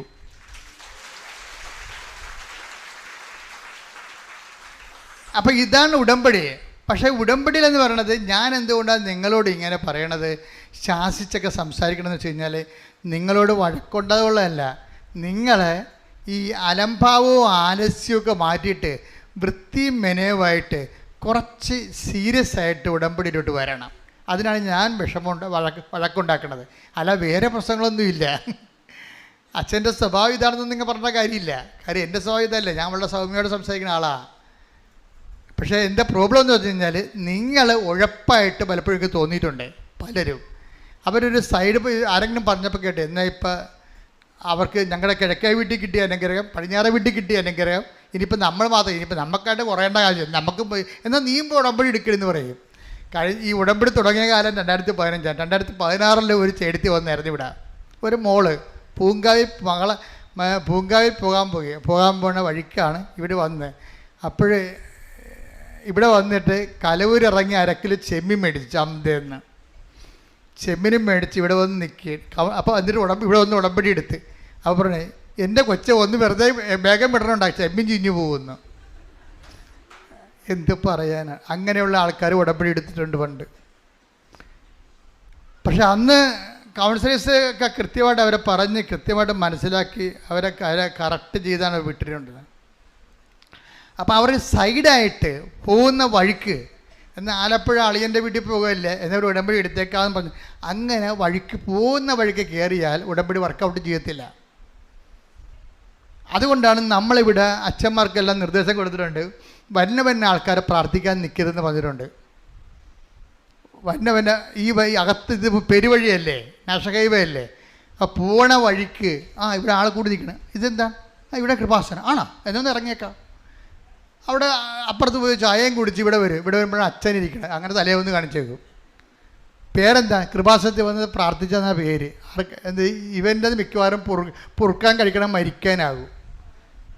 പിറ്റേ ആഴ്ചയിൽ എന്തെങ്കിലും ഇവൻ തമ്പുരാന് പണി തന്നിരിക്കണമല്ല, പോണ വഴിക്ക് കയറി തമ്പുരാന് പണി കൊടുത്തിരിക്കണതാണ്. അപ്പം അത്രയും പ്രാധാന്യമേ ഉള്ളൂ. നമ്മൾ അഡ്രസ്സ് ചെയ്യരുത്. നമ്മൾ അഡ്രസ്സ് ചെയ്യേണ്ടത് കഴിഞ്ഞാൽ അവർ ഉടമ്പടി എടുത്ത് ഇതിന് വേണ്ടി തന്നെയാണ് വന്നതെന്ന് നമ്മൾ നോക്കണം. കർത്താവിൻ്റെ കാര്യം ഇത് ഭയങ്കര സീരിയസ് ആയല്ലേ, സത്യസന്ധമായ കാര്യമാണ്. ഞാൻ അച്ഛന്മാരെ എല്ലാം വിളിച്ചതിനെ മുറി ഇരുത്തി കറക്റ്റ് കാര്യം പറയും. എന്താ കാര്യം? അച്ഛന്മാർക്ക് അറിയത്തില്ലല്ലോ. ഒന്ന് പ്രാർത്ഥിക്കുക, നമ്മൾ പ്രാർത്ഥിക്കാൻ വേണ്ടിയില്ല അഭിഷേകം മേടിച്ചിരിക്കണത്, അങ്ങോട്ട് പ്രാർത്ഥിച്ചേക്കാം. ഞാൻ അത്രയും കയ്യൊന്നും നീളണ്ട. എന്താ കാര്യം? ഈ കക്ഷി ഇതിനു വേണ്ടിയാണ് വന്നത്. ഇത് ഉടമ്പടി ധ്യാനകേന്ദ്രമാണ്. ലോകത്തിൽ ഇവിടെ മാത്രം എന്താ ഉടമ്പടി തരാൻ കാര്യം? അത് ഒറ്റ ചിന്ത പോരെ, അത് നിലനിൽപ്പാണ്. എന്ന് വെച്ച് കഴിഞ്ഞാൽ നമ്മൾ 5 മിനിറ്റ് നമ്മുടെ ചുണ്ട് ചലിപ്പിച്ചാലും കർത്താവിന് പ്രയോജനം ഉണ്ടാകണം തന്നെ ഞാൻ ഈ 30 കൊല്ലം ചിന്തിച്ചിരിക്കണത്. അപ്പം കർത്താവിൻ്റെ മുമ്പിലുള്ള നിപ്പ് എങ്ങനെയാണെന്ന് എനിക്കറിയാം. അതുകൊണ്ടല്ലേ അമ്മ പ്രത്യക്ഷപ്പെട്ടത്. അപ്പം അതുകൊണ്ട് തന്നെ നമ്മൾ ഈ വിഷയത്തിൽ കർക്കശ്യമാണ്. നമ്മൾ കൊടുക്കണ പൊന്നിനേക്കാളും തങ്കത്തെക്കാളും വിലയുള്ള ദൈവത്തിൻ്റെ കൃപയാണ് കൊടുക്കണത്. അപ്പം അത് വാങ്ങുന്നവന് ആ ബോധം ഉണ്ടാകണം, അല്ലെങ്കിൽ നമ്മൾ ബോധം ഉണ്ടാക്കും. അത് ആ ബോധം ഉണ്ടാക്കും. അപ്പം അത് അച്ഛൻ ടോക്ക് കേൾക്കുമ്പോൾ എനിക്ക് മനസ്സിലാകും നിങ്ങൾ സത്യസന്ധമായിട്ട് ആണ് വിഷയം പോകണമെന്നുണ്ടെങ്കിൽ. ഇപ്പോൾ ഈ അനിതാട്ടോയി പറഞ്ഞ ഒരു വേറെ കാര്യമുണ്ട്. അനിതാട്ടോയി പറഞ്ഞേ എനിക്ക് ട്രീറ്റ്മെൻറ്റിലേക്ക് തൊണ്ടയ്ക്ക് ഓപ്പറേഷൻ വേണ്ടി വന്ന ക്യാൻസർ ഇല്ലെന്ന് തെളിഞ്ഞ്, പക്ഷേ എന്നാലും ആ മുഴ കളയണ്ടേ, അപ്പോൾ മൂക്കിൽ കൂടി ട്യൂബ് ഇടേണ്ടി വരും. അപ്പോൾ അനിതാട്ടോയി പറയണേ എൻ്റെ മൂക്കിലൊരു കുരു ഉണ്ടായിരുന്നു. അപ്പോൾ എനിക്ക് പേടിയായിരുന്നു, മൂക്കിലൂടെ ട്യൂബ് കയറ്റി കഴിയുമ്പോൾ ആ കുരുവൽ ഉരഞ്ഞാൽ എനിക്ക് ഭയങ്കര സീനാവും, എന്ത് ചെയ്യൂ? അപ്പോൾ ഞാൻ എന്ത് ചെയ്ത്, ഞാൻ ഉടമ്പടി തൈലം എടുത്തിട്ട് ബിഷോപ്രവാണെങ്കിലും മൂക്കിൻ്റെ അകത്ത് കൈയിട്ട് തേച്ച്, അത് കാണാനില്ലെന്ന്. അതെന്ന് വെച്ചാൽ നമ്മൾ സത്യസന്ധമായിട്ടാണ് വിഷയം കൈകാര്യം ചെയ്യണമെന്നുണ്ടെങ്കിൽ നമ്മളെക്കാൾ സത്യസന്ധമായിരിക്കും ദൈവം. ദൈവം സത്തയിൽ തന്നെ സത്യസന്ധനാണ്. ദൈവം സത്തയിൽ തന്നെ സത്യസന്ധനാണ്. ഞാൻ ഉദ്ദേശിക്കുന്നത് ആ സത്യാവസ്ഥ നിങ്ങളും കൂടി സത്യമായി കഴിഞ്ഞാൽ പിന്നെ നമുക്ക് തിരിഞ്ഞു നോക്കേണ്ടി വരത്തില്ല. ദൈവം സത്തയിൽ തന്നെ സത്യസന്ധനാണ്, വിശ്വസ്തനാണ്. നമ്മളും കൂടി, നമ്മളാണ് ഇനി പ്രശ്നം. നമ്മൾ കൂടി ഒന്ന് ഓക്കെ ആയി കഴിഞ്ഞാൽ പിന്നെ എത്ര പെട്ടെന്നാണെന്നറിയാം സ്പീഡപ്പാകണത്.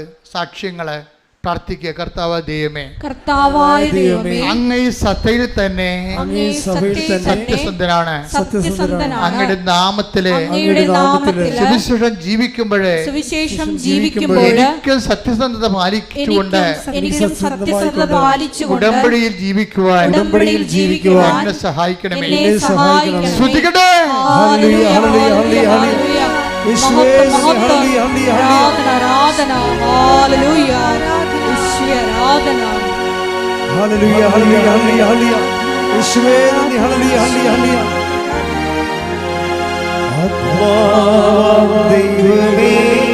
വരണേ,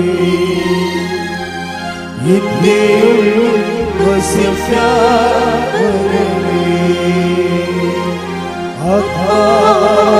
ദൈവമേ വരണേ, എന്റെ ഉള്ളിൽ വസിക്കാൻ വരണേ. ദാഹിച്ചു നിന്നെ ഞാൻ തേടുന്നു, സ്വർഗ്ഗം തുറന്നിറങ്ങി വരണേ. ദാഹിച്ചു നിന്നെ ഞാൻ തേടുന്നു, സ്വർഗ്ഗം തുറന്നിറങ്ങി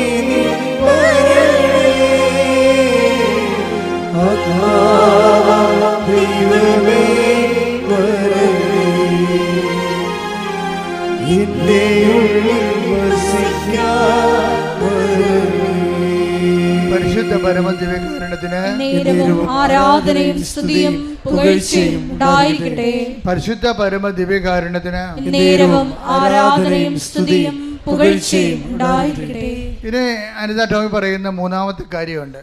ആ കാര്യം എന്ന് പറയണതേ, ഉടമ്പടി എൻ്റെ ജീവിതത്തിന് എനിക്ക് തന്നത്, ഉടമ്പടി ഞങ്ങളുടെ ആധ്യാത്മിക ജീവിതം ബലപ്പെടുത്തി. ഞങ്ങൾ ജീവിച്ചുകൊണ്ടിരുന്നത് സാധാരണ ഒരു ജീവിതമാണ്. അതിനകത്ത് കുശുമ്പും കുന്നായ്മയും പങ്കുവെക്കുമ്പോൾ തമ്മിലടിയും പരദൂഷണവും എല്ലാ സംഭവങ്ങളും ഉണ്ടല്ലോ സാധാരണ ജീവിതം. ഉടമ്പടിയോടുകൂടി സാധാരണ ജീവിതം അങ്ങോട്ട് മാറ്റും. ആ പേജ് അങ്ങോട്ട് കീറിക്കളയും. നിങ്ങൾ പലപ്പോഴും പേജ് കീറിക്കളയാത്ത ആൾക്കാർ ഇപ്പോഴും ഉണ്ട്. അതാണ് പ്രശ്നം. കുശുമ്പും കുന്നായ്മയും പരദൂഷണവും വെറുപ്പും വിദ്വേഷവും വാശിയും വൈരാഗ്യവും ഭർത്താവിനിടയ്ക്ക് ഭാര്യയും അങ്ങോട്ടും ഇങ്ങോട്ടും ഭക്ഷണം കഴിക്കാതിരിക്കുക, അങ്ങനെ മത്സരം, ഇങ്ങനെ പല, അതായത് ഒന്നും നിങ്ങളെ കീഴടങ്ങാൻ തയ്യാറല്ല. നിങ്ങളിതെല്ലാം, അതായത് നമ്മൾ ഓരോ വിഷയവും ക്രിസ്തുവിൻ്റെ നാമത്തിലാണ് നമ്മളെ ഏറ്റെടുക്കുകയോ വിട്ടുകൊടുക്കുകയോ ചെയ്യുന്നുണ്ടെങ്കിൽ നിങ്ങൾ ബലം പ്രാപിക്കും. ചിലപ്പോൾ നിങ്ങൾ നല്ല ആൾക്കാരായിരിക്കും, നിങ്ങളോട് ചെയ്ത അപരാധങ്ങളായിരിക്കും, നിങ്ങളെ റൈറ്റ് ഓഫ് ചെയ്തിട്ടില്ല.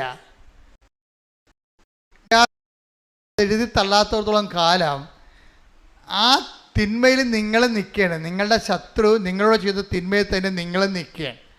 സുവിശേഷം രണ്ടിനെയും ഒരുപോലെ കണ്ടത്. ഇടി കൊണ്ടവനെയും ഇടിച്ചവനെയും സുവിശേഷം പ്രതിയായിട്ട് തന്നെ കാണുന്നത്. എന്താ കാര്യം എന്നറിയാമോ? കർത്താവിനെ സ്വീകരിച്ചവനാണെങ്കിൽ ഇടി കൊണ്ടവൻ കർത്താവിൻ്റെ നാമത്തിൽ റൈറ്റ് ഓഫ് ചെയ്യും. ഈ വിശുദ്ധന്മാരുടെ ജീവിതം മുഴുവൻ അതല്ലേ കർത്താവ് റൈറ്റ് ഓഫ് ചെയ്യണം. നിൻ്റെ ഒരു കർണത്തടിക്കണവന് മറുകരണം കാണിച്ചു കൊടുക്കും, ക്ഷമിക്കണമെന്ന് പറഞ്ഞു. എന്താ കാര്യം? അതിനേക്കാൾ വലുതാണ്, നിന്നെ തല്ലിയവനേക്കാൾ വലുതാണ് ദൈവം നിനക്ക്. അപ്പോൾ ദൈവത്തെക്കാൾ വലുതാണ് എന്നെ തല്ലിയവനെന്ന് പറയുമ്പോഴേ തല്ലിയവനല്ലേ നിൻ്റെ ദൈവം. പറഞ്ഞാൽ മനസ്സിലാകുന്നുണ്ടോ? ഇത്തിരി പാടാണ്. അപ്പോൾ നിങ്ങൾ ഓർത്താ ഇത് ഈസിയാണെന്ന്. ഈസി അല്ല, ഇത് ഈസി അല്ലെന്ന് മനസ്സിലാകുമ്പോൾ ഈ കുരിശക്കാർ തുണിയില്ലാതെ കിടക്കണ കാണുമ്പോൾ മനസ്സിലാവണില്ല ഈസി അല്ലെന്ന്. ഈസി അല്ലേ ഇത്? പക്ഷേ നമ്മളത് വില കൊടുക്കണം. ചില ആൾക്കാർ ക്രിസ്തുവിൻ്റെ നാമത്തെ പ്രതി, ഞാൻ എപ്പോഴും ഓർക്കുകയെ, ബൈബിള് ഉപയോഗിക്കുന്ന ഏറ്റവും വലിയ ഉപാധി എന്ന് പറയണത്, കണ്ടീഷൻ എന്ന് പറയണത് ക്രിസ്തുവാണ്. ഇങ്ങനെ കണ്ടീഷൻ വെച്ച് ലോകത്ത് ആരുമില്ല. ഒരു മതനേതാക്കന്മാരും കണ്ടീഷൻ വെച്ച് പറയാൻ പറ്റത്തില്ല. കണ്ടീഷൻ വെച്ച് ക്രിസ്തുവിൻ്റെ നാമത്തിൽ ഞാനിത് ക്ഷമിക്കുന്നു എന്ന് പറയാൻ വേറെ ആരെക്കുറിച്ചും പറയാൻ പറ്റത്തില്ല. എന്താ കാര്യം?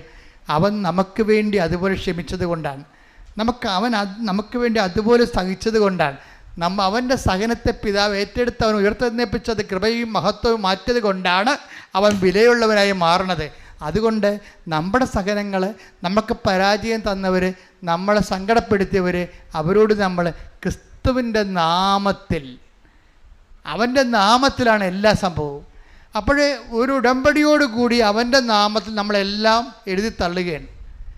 അങ്ങനെയാണെങ്കിൽ ഇന്ന് മുതൽ ഉടമ്പടി വർക്കൗട്ടാവും. ദൈവത്തിൻ്റെ സങ്കടം എന്ന് പറയുന്നത് എന്താണെന്ന് അറിയാവോ?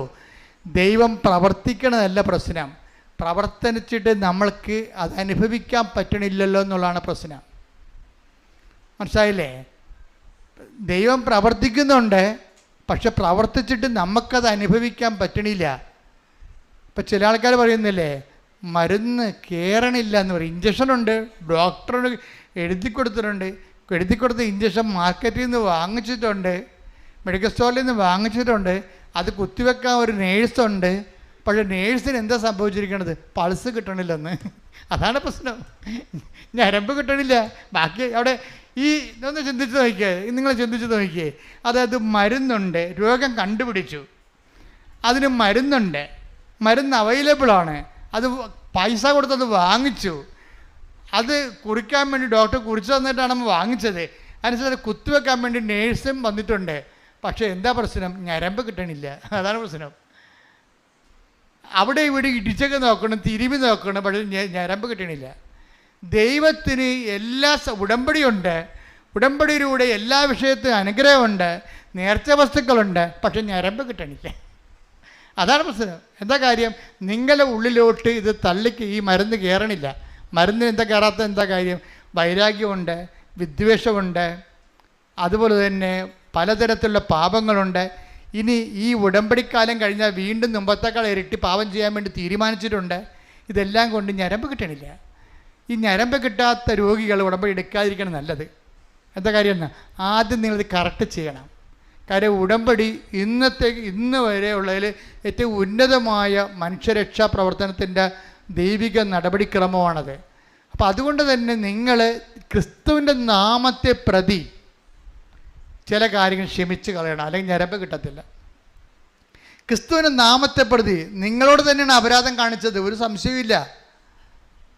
നിങ്ങളോട് തന്നെ അപരാധം കാണിച്ചത്, ഒരു സംശയമില്ല. അത് കണ്ടവരും വന്നവരും പോയവരും നിന്നവരും എല്ലാം നിങ്ങളോട് ചവിട്ടിക്കുട്ടിയാണ് പോയിരിക്കണത്, ഒരു സംശയമില്ല. എല്ലാവരെയും മുമ്പിൽ കൊണ്ടുവന്നിട്ട് ഈ ഒരാളിൻ്റെ പേരിൽ, ഈ പാപത്തിന് വേണ്ടി പരിഹാരം ചെയ്തവൻ്റെ പേരിൽ, അവൻ്റെ പീഡാനുഭവങ്ങളോട് കൂട്ടിവെച്ചുകൊണ്ട് ഞാൻ യേശു ക്രിസ്തു നേടാൻ വേണ്ടി എല്ലാം കുപ്പയായിട്ട് കരുതണമെന്ന് പറയാൻ നിർത്തിയായാൽ അപ്പോൾ ഉടമ്പടിയുടെ കൃപ കയറാൻ തുടങ്ങും, മരുന്ന് കയറാൻ തുടങ്ങും. യേശു ക്രിസ്തുവിനെ പ്രതി ഞാനെല്ലാം കുപ്പയായി കിടന്നു. Take the word of God. സ്തുതിക്കട്ടെ. ഹല്ലേലൂയ, ഹല്ലേലൂയ, ഹല്ലേലൂയ, ഹല്ലേലൂയ. യേശുവേ നന്ദി. ഹല്ലേലൂയ, ഹല്ലേലൂയ, ഹല്ലേലൂയ. ഫിലിപ്പി 3:8. ഫിലിപ്പി 3:8. എന്റെ കർത്താവായ യേശുക്രിസ്തുവിനെ പറ്റിയുള്ള ജ്ഞാനം കൂടുതൽ വിലയുള്ളതാകയാൽ സർവവും നഷ്ടമായി തന്നെ ഞാൻ പരിഗണിക്കുന്നു. അവനെ പ്രതി ഞാൻ സകലവും നഷ്ടപ്പെടുത്തുകയും ഉച്ഛിഷ്ടം പോലെ കരുതുകയും. അപ്പം നീ പകരം ചെയ്യാനിരിക്കുന്ന ആള്, പ്രതികാരം ചെയ്യാനിരിക്കുന്ന ആള് നിന്നോട് അങ്ങനെ ചെയ്തില്ലേ, എന്നെ ഇങ്ങനെ ചെയ്തില്ലേ, എൻ്റെ കുടുംബം തുലച്ചില്ലേ, എൻ്റെ കല്യാണം മുടക്കിയില്ലേ, എനിക്ക് എൻ്റെ കുഞ്ഞുങ്ങളുടെ ഭാവി തുലച്ചില്ലേ, ഇങ്ങനെ ഇല്ലേ എന്ന് ചോദിക്കുന്ന ഓരോ വ്യക്തിയെപ്പോഴും ഈ നോൻപ് കാലത്ത് ക്രിസ്തുവിൻ്റെ നാമത്തിൽ ഉച്ഛിഷ്ടം പോലെ വേസ്റ്റായിട്ട് കരുതണമെന്നാണ്. കാര്യം എന്നറിയാവോ? കർത്താവ് എന്താ പറയണത്? ഇനി നീ അവൻ്റെ പേര് എന്നെ സ്വീകരിക്കാൻ വേണ്ടി അവനോടുള്ള വൈരാഗ്യവും വിദ്വേഷവും വക്രതയും വഞ്ചനയും എല്ലാം സൂക്ഷിച്ചു കഴിഞ്ഞാൽ നീയും വേസ്റ്റാകും, അവനും വേസ്റ്റാകും. അതുകൊണ്ട് നീ എന്ത് ചെയ്യണം? എന്നെ പ്രതി അതെല്ലാം വേസ്റ്റായിട്ട് കരുതണം. വേസ്റ്റ് എന്ത് ചെയ്യും? കൊണ്ടേ കളയും, അല്ലെ കത്തിച്ച് കളയും, അല്ലേ? വിശുദ്ധമായി എന്താ ചെയ്യണത്? അപ്പം ക്രിസ്തുവിനെ പ്രതി നിങ്ങൾ കരുതി വച്ചിരിക്കുന്നത്, നിങ്ങളെ സങ്കടപ്പെടുന്ന വ്യക്തികളെ പൂർണ്ണമായിട്ട് നിങ്ങൾ എടുത്ത് കളയണം, വേണ്ടെന്ന് വെക്കണം. എന്നിട്ട് ക്രിസ്തുവിനെ നേടാൻ വേണ്ടിയാണ്, ക്രിസ്തുവിനെ നേടാൻ വേണ്ടിയാണ്. അപ്പം ക്രിസ്തുവിനെ നേടാൻ വേണ്ടി നിൻ്റെ വൈരാഗ്യം, ശത്രുത, വിദ്വേഷം, പിന്നെ നിങ്ങളെ സുഖിപ്പിക്കുന്ന മദ്യപാനമോ അല്ലെങ്കിൽ വേറെ എന്തെങ്കിലും മയക്കുമരുന്നോ അല്ലെങ്കിൽ വേറെ തരത്തിലുള്ള എന്തെങ്കിലും തരത്തിലുള്ള ദൈവത്തിൽ നിരക്കാത്ത ലൈംഗിക ബന്ധങ്ങളോ എന്തായാലും ശരി, അതെല്ലാം വേസ്റ്റായിട്ട് കരുതാൻ വേണ്ടിയാണ് നമ്മൾ കരിക്കുരിശിട്ടിരിക്കണം നെറ്റിക്ക്. വേസ്റ്റായിട്ട് കരുതിക്കൊള്ളാമെന്നും പറഞ്ഞുകൊണ്ടാണ്. കാര്യം അതെല്ലാം പൊടിയാണ്, അവസരം പൊടിയായിട്ട് മാറുക മാത്രമേ ഉള്ളൂ എന്ന്. അങ്ങനെ ഒരു തീരുമാനം എടുത്താൽ ഇന്നു മുതൽ ഉടമ്പടി ബേണാകാൻ തുടങ്ങാം, ഫയറാകാൻ തുടങ്ങും. പ്രാർത്ഥിക്കുക.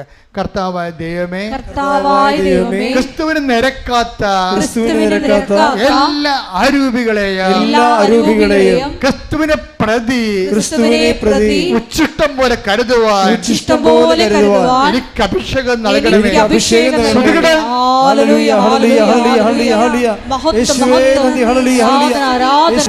പരിശുദ്ധ പരമദിവ്യകാരുണ്യത്തിന് ആരാധനയും സ്തുതിയും പുകഴ്ചയും ഉണ്ടായിരിക്കട്ടെ.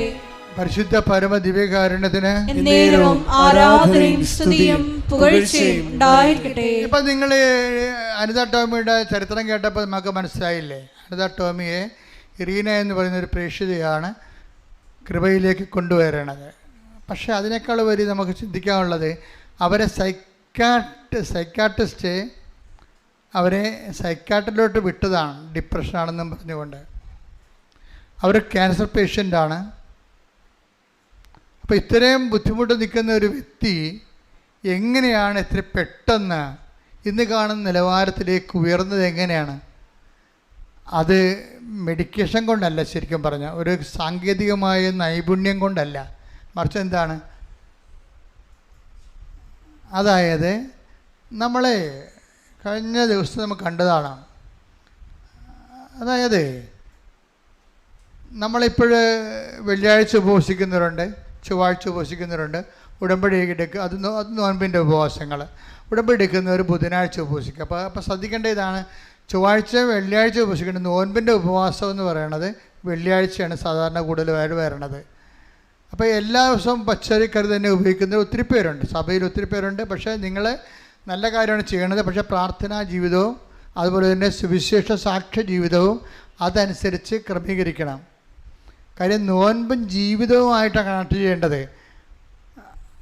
പച്ചക്കറി കഴിച്ചാൽ മാത്രമാണ് നോൻപെങ്കിൽ ഈ ആടൊക്കെ നേരത്തെ സ്വർഗത്തിൽ പോകേണ്ടതാണ്, അല്ലേ? അപ്പോൾ അതൊക്കെ നമ്മളെപ്പോഴും ഓർക്കേണ്ട ഇതാണ്, ജീവിതത്തെ ബന്ധിക്കാതെ അഭ്യാസങ്ങളും ആചാരങ്ങളും കാണിച്ചാൽ വല്ല ഫലങ്ങളൊന്നും കാണത്തില്ല. അപ്പം അതുകൊണ്ട് ജീവിതബന്ധിയായിട്ട് വേണം ഈ വിഷയം എടുക്കാൻ. നോൻപ് കാലത്ത് നമ്മൾ ഗുരുതരമായ രീതിയിൽ യുദ്ധകാല അടിസ്ഥാനത്തിൽ ദൈവത്തിലേക്ക് തിരിയുകയാണ്.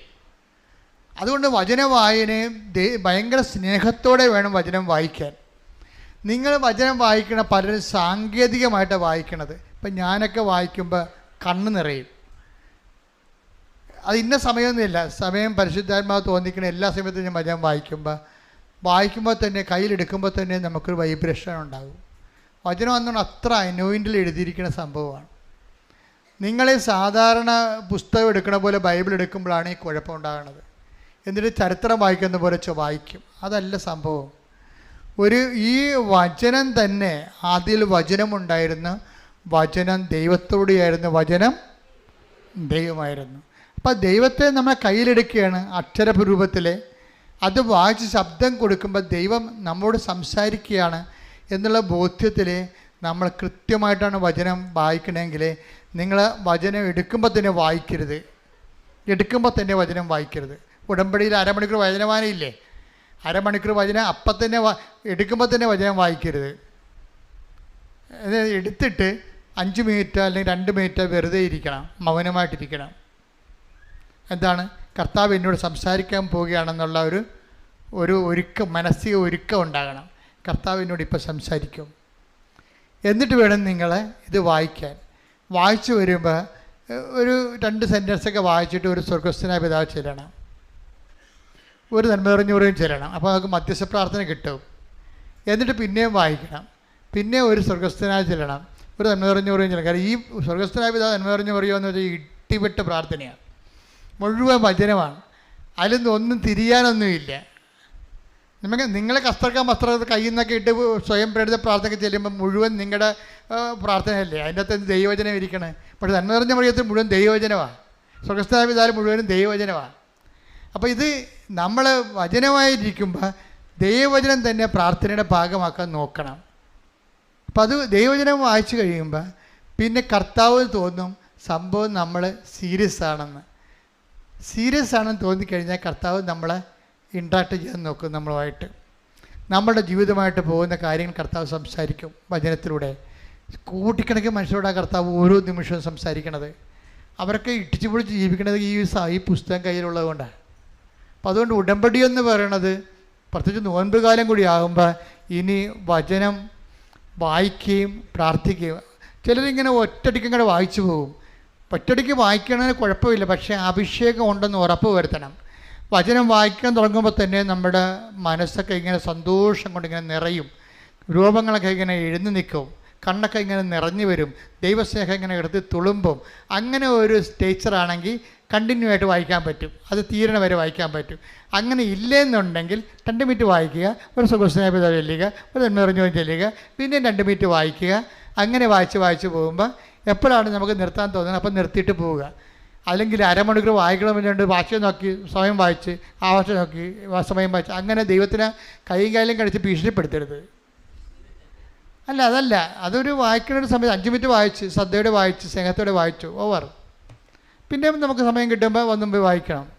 നിങ്ങൾക്ക് അനോയിൻറ്റിങ് ഫീൽ ഉണ്ടെങ്കിൽ മാത്രമേ കണ്ടിന്യൂ ചെയ്യാവൂ, അല്ലെങ്കിൽ നിങ്ങൾ സാങ്കേതിക വായനക്കാരായി പോകും.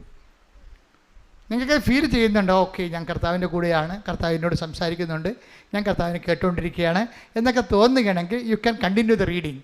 അല്ലെങ്കിൽ നിങ്ങളത് സ്റ്റോപ്പ് ചെയ്തിട്ട് നിങ്ങളുടെ ജോലിക്ക് പോവുക, എന്നിട്ട് ബാക്കിയുള്ളത് പിന്നെ ഒന്ന് ചെയ്യുക, അങ്ങനെ ചെയ്യുക. പക്ഷേ എന്നാൽ ഈ വചനത്തോട് ടച്ച് ചെയ്ത് നിൽക്കണം. ഇതെന്ത് സംഭവം എന്നറിയാമോ? നമ്മളിങ്ങനെ ഞാൻ പറഞ്ഞ മനസ്സിലാകുന്നുണ്ടല്ലോ അല്ലേ, ഇങ്ങനെ നമ്മൾ ദൈവത്തിൻ്റെ കൂടെയാണെന്ന് ദൈവത്തിന് തോന്നുകയാണ് ഏറ്റവും പ്രധാനപ്പെട്ട കാര്യം. അങ്ങനെ തോന്നിക്കഴിഞ്ഞാലുണ്ടല്ലോ എൻ്റെ മക്കൾ, നിങ്ങളിപ്പോൾ ചിന്തിക്കണത് എന്താണെന്നറിയാമോ? പിന്നെ അച്ഛനിങ്ങനെ പറഞ്ഞു, അച്ഛന് സമയമുണ്ട്, അച്ഛൻ വചനം വായിച്ചാൽ മതി, വീട്ടിൽ എന്തെല്ലാം പ്രശ്നം, മരുമകൾ തന്നെ പ്രശ്നമാണ് അവൾ. പിന്നെ ഉണ്ട് ഇപ്പോൾ അവൾ ബാംഗ്ലൂർ പോയി ആരാണ്ടൊരു ലൈൻ അടിച്ചെന്ന് കേട്ടു, ഇനി അതിൻ്റെ പ്രശ്നമാണ്. ഇങ്ങനെ 100,000 അതായത് ബാങ്കിൽ പഠിക്കാൻ വിട്ട മോളെ അവൾ ലാൽ ബാഗിൽ പോയി എന്താ നമ്പർ കാണിച്ചതെന്നേ പറയണത്. അതെല്ലാം മെസ്സേജ് വന്നിട്ടുണ്ട്, അമ്മ ഇതുകൊണ്ട് വിഷമിച്ചിരിക്കുകയാണ്. അപ്പോഴാണ് അപ്പം കുടിച്ചുകൊണ്ട് വരുന്നത്. ഇങ്ങനെ 100,000 സ്ഥലത്താണ് നമ്മൾ നിൽക്കണത്. അച്ഛനിങ്ങനെ വായിക്കാൻ പറഞ്ഞാൽ എങ്ങനെ വായിക്കാനാണ്, മുഴുവൻ പിജാജാണ് എന്നതെന്ന് പറയും. ഇതൊക്കെ ഞാൻ സമ്മതിച്ചു. പക്ഷേ നിങ്ങൾ ദൈവത്തിൻ്റെ കൂടെയാണെന്ന് ആദ്യത്തെ തന്ത്രം എന്ന് പറയണത് എന്നിട്ട് നടപടി, നിങ്ങൾ ദൈവത്തിൻ്റെ കൂടെയാണെന്ന് ദൈവത്തെ ഒന്ന് ബോധ്യപ്പെടുത്തുന്നതാണ് ആദ്യ നടപടി. ഇപ്പം ഞാൻ അനിത ടോമിയുടെ കാര്യം പറഞ്ഞില്ലേ, അനിത ടോമി കുറച്ച് കഴിഞ്ഞപ്പോൾ കർത്താവിൻ്റെ കൂടെ മാത്രമായി. കർത്താവിനെക്കുറിച്ച് ചിന്തിക്കുന്നു, പരിശുദ്ധ അമ്മയെക്കുറിച്ച് ചിന്തിക്കുന്നു, രോഗികളെക്കുറിച്ച് ചിന്തിക്കുന്നു, അനാഥരെക്കുറിച്ച് ചിന്തിക്കുന്നു, ഭർത്താവും ഭാര്യയും കൂടി ജോലി ശുശ്രൂഷ ചെയ്യുന്നു. അങ്ങനെ അവർ കർത്താവിൻ്റെ ജീവിതം ജീവിക്കാൻ തുടങ്ങിയപ്പോൾ പെട്ടെന്നൊരു ഫോൺ കോൾ. അനിത പറയണേ, ആ ഒറ്റ ഫോൺ കോളിലൂടെ ഞങ്ങളുടെ കുടുംബ പ്രശ്നം മൊത്തം തീർന്നെന്ന്. അപ്പോൾ എൻ്റെ അടുത്ത അത് ആ സാക്ഷ്യം കേട്ടപ്പോൾ എനിക്കെന്തോന്നും അറിയാമോ, അനിത എന്തുമാത്രം അനിതയെ ഡിപ്രഷനാക്കി കൊണ്ടുപോയി സൈക്കാട്രി തള്ളിയത് ഈ കുടുംബ പ്രശ്നമാണ്. പക്ഷെ നിൻ്റെ ദൈവത്തിന് നിൻ്റെ പ്രശ്നം തീർക്കാൻ ഒരു ഫോൺ കോൾ മാത്രം മതി. കൈയടിക്കട്ടെ, ശ്രുതിക്കട്ടെ. അല്ലെങ്കിൽ ഐസയ്യാ 43:2 എന്താണ്? നീ അഗ്നിയിലൂടെ നടക്കും, പറഞ്ഞേ, നീ അഗ്നിയിലൂടെ നടക്കും, അഗ്നി നിന്നെ വിഴുങ്ങുകയില്ല. ആ ദൈവം പറയണതാണ്, വിഴുങ്ങണ്ടെന്ന് പറയും. നമ്മൾ പ്രശ്നങ്ങളെ നമ്മളെ വിഴുങ്ങി. ഇപ്പോൾ യോനാനെ സിമംഗലം വിഴുങ്ങിയില്ലേ, എന്നിട്ട് അത് ദഹിച്ചില്ലല്ല.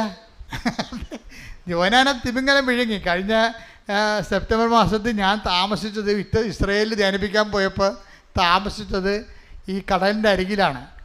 ഒരു മല മുകളിൽ ഒരു കുന്നിൻ്റെ മുകളിൽ കടലിൻ്റെ മുകളിൽ ഒരു കുന്ന്, കടലിൻ്റെ അരികിൽ. അപ്പോൾ അവിടെ ഒരു ജോപ്പ നഗരത്തിലാണ് താമസിച്ചത്. അപ്പോൾ അവിടെ നിന്നിട്ട് അവിടുത്തെ അച്ഛൻ പറഞ്ഞ്, ദേ ആ കാണുന്ന തീരമില്ല, ജനലൊക്കെ കിടന്ന് ജനലും താഴെയിട്ട് കടലിൻ്റെ അരികിലേക്ക് അത് നോക്കുമ്പോൾ അവിടെയാണ് ജോന കൊണ്ടുവന്ന് തിമിംഗലം കൊണ്ടുവന്ന് ജോനാനെ കലക്കിയിട്ടിരിക്കുന്ന സ്ഥലമാണെന്ന് പറഞ്ഞു എന്നോട്. അപ്പോൾ ഞാൻ കുറേ നേരം നോക്കി, പിറ്റേ ദിവസവും നോക്കി, ഇങ്ങോട്ട് പോരണ വരെ നോക്കിക്കൊണ്ട് നിന്ന്. എന്നുവെച്ചാൽ അത്രയ്ക്ക് ഭയങ്കര സുന്ദരമാണ്. നമ്മൾ കർത്താവ് വലിയ വലിയ കാര്യങ്ങൾ ചെയ്ത സ്ഥലത്ത് പോണതേ വലിയൊരു ഭാഗ്യമാണ് ശരിക്കും. അപ്പോൾ അവിടെ ചെന്നപ്പോൾ ഇപ്പം ഞാനെപ്പോഴും ഓർക്കുകയെ ഈ തിമിംഗലം വിഴുങ്ങിയത് സത്യമാണ്, പക്ഷേ ദഹിക്കാൻ കർത്താവ് അനുവദിച്ചില്ല. അതാണ് വിഷയം. അത് തന്നെയാണ് ഈ ഐസയ പറയണത്. നീ അഗ്നിയിലൂടെ നടക്കും, പക്ഷെ അഗ്നി നിന്നെ ദഹിപ്പിക്കാൻ ഞാൻ അനുവദിക്കത്തില്ല. കർത്താവ് ആദ്യം ചെയ്യണ വിഷയം എന്താണെന്ന് അറിയുമോ? നീ ഉടമ്പടിയിലോട്ട് വന്നു കഴിയുമ്പോൾ കർത്താവ് ചെയ്യണത് എന്താണ്? നിന്നെ പൊള്ളലേൽപ്പിക്കാത്ത രീതി, തീ കത്തിക്കൊണ്ടിരിക്കും പക്ഷെ പൊള്ളലേൽപ്പിക്കുക. ദാനിയേലും അങ്ങനെയാണ്. ദാനിയേലിനെ കൊണ്ട് ഈ ക്രിസ്തുമുഖക്കുഴിയിലൊക്കെ ഇട്ടതല്ലേ. അതുപോലെ തന്നെ ബെൽത്താസർ രാജാവിന്, അതുപോലെ തന്നെ ഇവരെ കൊണ്ടുപോയി തീക്കുണ്ടത്തിലിട്ടതല്ലേ. ആ സമയത്തൊക്കെ തീ കത്തും പക്ഷേ പൊള്ളലേക്കത്തില്ല. ദൈവം എപ്പോഴും ചെയ്യേണ്ടത് മഹാസംഭവങ്ങളാണ്. ഇപ്പോൾ ഈ അനിത ടോമിയുടെ കാര്യം തന്നെ എടുത്ത് 2 മുഴ കാണും, ആ മുഴക്ക് ക്യാൻസർ ഇല്ല. കാണാത്തൊരു മുഴയുണ്ട്, അതിൻ്റെ അടിയിലാണത്, കാണാൻ പറ്റില്ല, അതിന് ക്യാൻസറുണ്ട്. കണ്ട മുഴക്ക് ക്യാൻസർ ഇല്ല. കാണാത്ത മുഴ അവളെ അറിയിക്കാതെ കർത്താവ് കൊണ്ടുനടന്ന് ക്യാൻസറായിട്ട്. എന്നിട്ട് സമയം കിട്ടിയപ്പോൾ അവൾ കർത്താവിലേക്ക് തിരിഞ്ഞു വന്ന സമയത്ത് എന്ത് ചെയ്ത്, അത് ബയോപ്സി ചെയ്ത് കഴിഞ്ഞപ്പോൾ ആണ് നമ്മൾ അറിയേണ്ടത് നെഗറ്റീവാണെന്ന്. പക്ഷേ ഇവൾ പറയണത് എന്ത് വിഷയം, അത് പോസിറ്റീവാണെന്ന്. ഇവളെന്താ പറയണമെന്ന് അറിയാമോ? ഇവൾ അപകടത്തിലാണെന്ന് എനിക്ക് മനസ്സിലായത്. ഇങ്ങനെ ഇത് FNAC ചെയ്തപ്പോഴേ ഇത് പോസിറ്റീവാണ്, ക്യാൻസർ ഉണ്ടെന്ന് പറഞ്ഞപ്പോഴേ ഇത് FNACക്ക് ടെസ്റ്റ് കൊടുത്ത് വിട്ടില്ലേ. അപ്പോൾ എല്ലാവരും വന്നിട്ട് FNAC ടെസ്റ്റ് കഴിഞ്ഞാൽ എന്നെ കണ്ടെത്തി പറയും, അച്ഛാ FNACക്ക് പോയിട്ടുണ്ട്, ബയോപ്സിക്ക് പോയിട്ടുണ്ട്, അച്ഛാ പ്രാർത്ഥിക്കണമെന്നൊക്കെ പറഞ്ഞിട്ട് കരയും. ഇവർക്ക് ഈ കരച്ചിൽ പോലും വരണില്ല. എന്താ കാരണം എന്നറിയാമോ? ഇവൾ മടുത്തു, ചാകട്ടെ എന്ന രീതിയിലാക്കിപ്പോയി. പിടിവിട്ടേ, ആളിൻ്റെ ജീവിതം പിടിവിട്ട് പോയി. പ്രാർത്ഥിക്കാൻ പോലും തോന്നത്തില്ല. ഇപ്പം നമ്മളെ കൈയും കാലും മുങ്ങിപ്പോണ ആൾ കൈയും കാലോട്ട് അടിക്കണ്ടേ? ആ മുങ്ങട്ടെ, ചാകട്ടെ, എവിടെയെങ്കിലും പോയി അടിയട്ടെ. മനസ്സിടിഞ്ഞു പോയി. അതാണ് ഡിപ്രഷൻ എന്ന് പറയണത്. അങ്ങനെ നമ്മളെക്കൊണ്ട് തന്നെ നമ്മളെ രക്ഷിക്കാനുള്ള എല്ലാ ഇച്ഛാശക്തിയും കെട്ട് കഴിയുമ്പോഴും ദൈവം എന്താ പറയണത്? നിനക്ക് തന്നെ നിന്നെ വേണ്ടെങ്കിലും എനിക്ക് നിന്നെ വേണമെന്ന്. കൈയടിച്ച് ശ്രദ്ധിക്കട്ടെ. ഹല്ലേലൂയ. എപ്പോഴും നമ്മൾ ശ്രദ്ധിക്കും, ദൈവവിശ്വാസം എന്ന് പറയണത് ഒരു ഭയങ്കര ദൈവാനുഗ്രഹം തന്നെയാണ്. കാര്യം ഇപ്പം നിനക്ക് കടമാണ്. വീട്ടിലാണെങ്കിലും നമുക്കറിയാമല്ല, കടം വന്നു കഴിയുമ്പോൾ മക്കളും ഭാര്യയും എല്ലാം ഈ അപ്പന്മാരെ ഒറ്റപ്പെടുത്തും. അപ്പോൾ അപ്പന്മാർക്ക് തോന്നും വല്ല പാഠം എഴുതി പോയാൽ മതിയായിരുന്നു. അപ്പോൾ അമ്മയും മക്കളും ഒരു പാഠം പഠിക്കുമല്ല. എന്താ പ്രശ്നം എന്ന് വെച്ച് കഴിഞ്ഞാൽ അതൊക്കെ നീ അറിയണം. ഇപ്പം നിനക്ക് ഇപ്പോൾ പൈസ കിട്ടണില്ല, നിനക്ക് കടമാണെന്ന് പറയുമ്പോൾ പിള്ളേർക്ക് എക്സ്കർഷന് പോകണമെങ്കിൽ സമയത്ത് പൈസ ചോദിച്ചാൽ കൊടുത്തില്ലെങ്കിൽ നമ്മൾ 1000 എക്സ്കർഷന് പിള്ളേർക്ക് പൈസ കൊടുത്തിട്ടുണ്ട്. അവസാനത്തെ എക്സ്കർഷന് പൈസ കൊടുത്തില്ലെങ്കിൽ ഈ പെരിച്ചാഴ് അപ്പനല്ല എന്ന് പറയും. അത്രയേ ഉള്ളൂ മക്കളെന്നൊക്കെ പറയണത്. നിങ്ങളെ മക്കളെ വളർത്തി പഠിക്കുന്നതോട് ഞാൻ പറഞ്ഞു തരികയാണ്. ഞാൻ പല മക്കളെ കണ്ടിട്ടുണ്ട്. അപ്പം നിങ്ങൾ ആനയാണ് പാലാണ് തേനാണെന്നൊക്കെ പറഞ്ഞുകൊണ്ട് ഇവർ ദൈവത്തെ പോലും പറഞ്ഞുകൊണ്ട് ഇവർക്ക് വേണ്ടി ജീവിക്കുകയാണ്. പക്ഷെ നിങ്ങൾക്ക് എന്തെങ്കിലും സംഭവിച്ചു, നമ്മുടെ ജീവിതത്തിന് കാശിൻ്റെ കാര്യത്തിൽ എന്തെങ്കിലും സംഭവിച്ചു കഴിഞ്ഞാൽ അന്ന് ഈ ബന്ധങ്ങളെല്ലാം ഗോവിന്ദ. അതാണ് വിഷയം. അപ്പം അതുകൊണ്ട് തന്നെ ആദ്യമേ തന്നെ നിങ്ങൾ ജാമ്യം എടുക്കണം, എനിക്ക് നല്ലത്. അതുകൊണ്ടാണ് ദൈവം പറയണത്, കർത്താവ് ചോദിക്കില്ലേ, നിൻ്റെ ഭർത്താവിനേക്കാളും നിൻ്റെ ഭാര്യയെക്കാളും മക്കളെക്കാളും എന്നെ സ്നേഹിക്കുന്നുവോ എന്ന് ദൈവം ചോദിക്കുന്നുണ്ടെങ്കിൽ അങ്ങനെ സ്നേഹിക്കാൻ വേണ്ടി മാത്രം അവൻ പോന്നവനാണ്. കൈയടിച്ച് ശ്രദ്ധിക്കട്ടെ.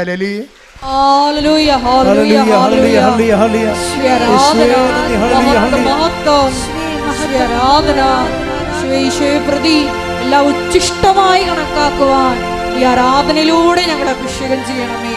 ഹല്ലേലൂയ, ഹല്ലേലൂയ. പരിശുദ്ധ പരമദിവ്യകാരുണ്യത്തിന്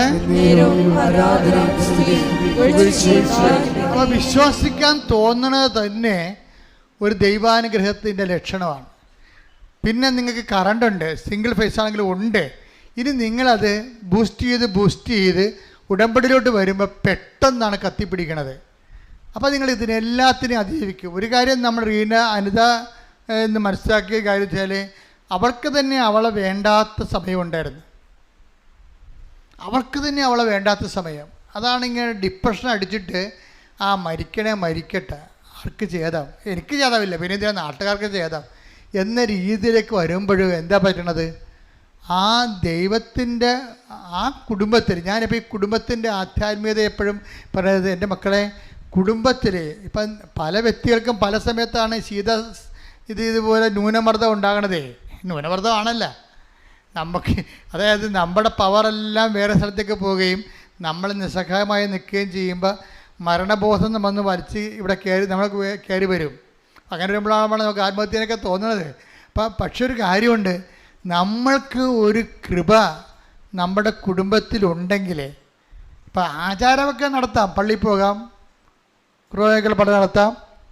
ഇപ്പം ഞാൻ ചില സമയത്ത് ഓർക്കി പോയി, ഈ കുർബാനയ്ക്കുള്ളപ്പാട്, പ്രത്യേകിച്ച് ലത്തീങ്കാരുടെ ഇടയിലുള്ള കുർബാനയ്ക്കുള്ളപ്പാട് ഒരു 1.5 കുർബാനയ്ക്കുള്ളപ്പാടാണ്. അതിനേക്കാൾ നല്ല കല്യാണം കഴിക്കണം എന്ന് തോന്നണം. എന്താ പ്രശ്നം വെച്ച് കഴിഞ്ഞാൽ ഒരു കല്യാണ വീട് പോലെയാണ്. പണ്ട് ഇത്രയും പ്രശ്നങ്ങളില്ലായിരുന്നു. പണ്ട് കുർബാനയ്ക്കുള്ളപ്പാടിന് തലയോട്ടപ്പനും വരുന്നു, പള്ളി കൊണ്ടുപോകുന്നു, തിരിച്ചു വരുന്നു, തീർന്നു, ഒരു കാപ്പി കൂടി കൊണ്ട് ചാപ്റ്റർ ക്ലോസ് ചെയ്യും. ഇന്നിപ്പോൾ 2.5 ലക്ഷം രൂപയൊക്കെ കടവാണ്. ഈശോ വന്നതിൻ്റെ പേരിൽ ഇവരെല്ലാം പിശാചുക്കളായിട്ട് മാറും. ഈശോ ആ കുടുംബത്തിൽ വന്നതിൻ്റെ പേരിൽ മാത്രം അമ്മയും അപ്പനും എല്ലാം പിശാചുക്കളായിട്ട് മാറും. ആ 2-3 ആഴ്ച ആ വീട്ടിലെ അവസ്ഥ കാണണം നിങ്ങൾ. മനഃപൂർവ്വം അറിഞ്ഞുകൊണ്ട് ദൈവത്തെ ചതിക്കണതാണിത്. ഇങ്ങനെ കുർബാനയ്ക്കുള്ളപ്പാട് നടത്തി പാപികളായ ഭണ്ഡാരങ്ങൾ കുറേ എണ്ണം ഉണ്ട് സഭയിൽ.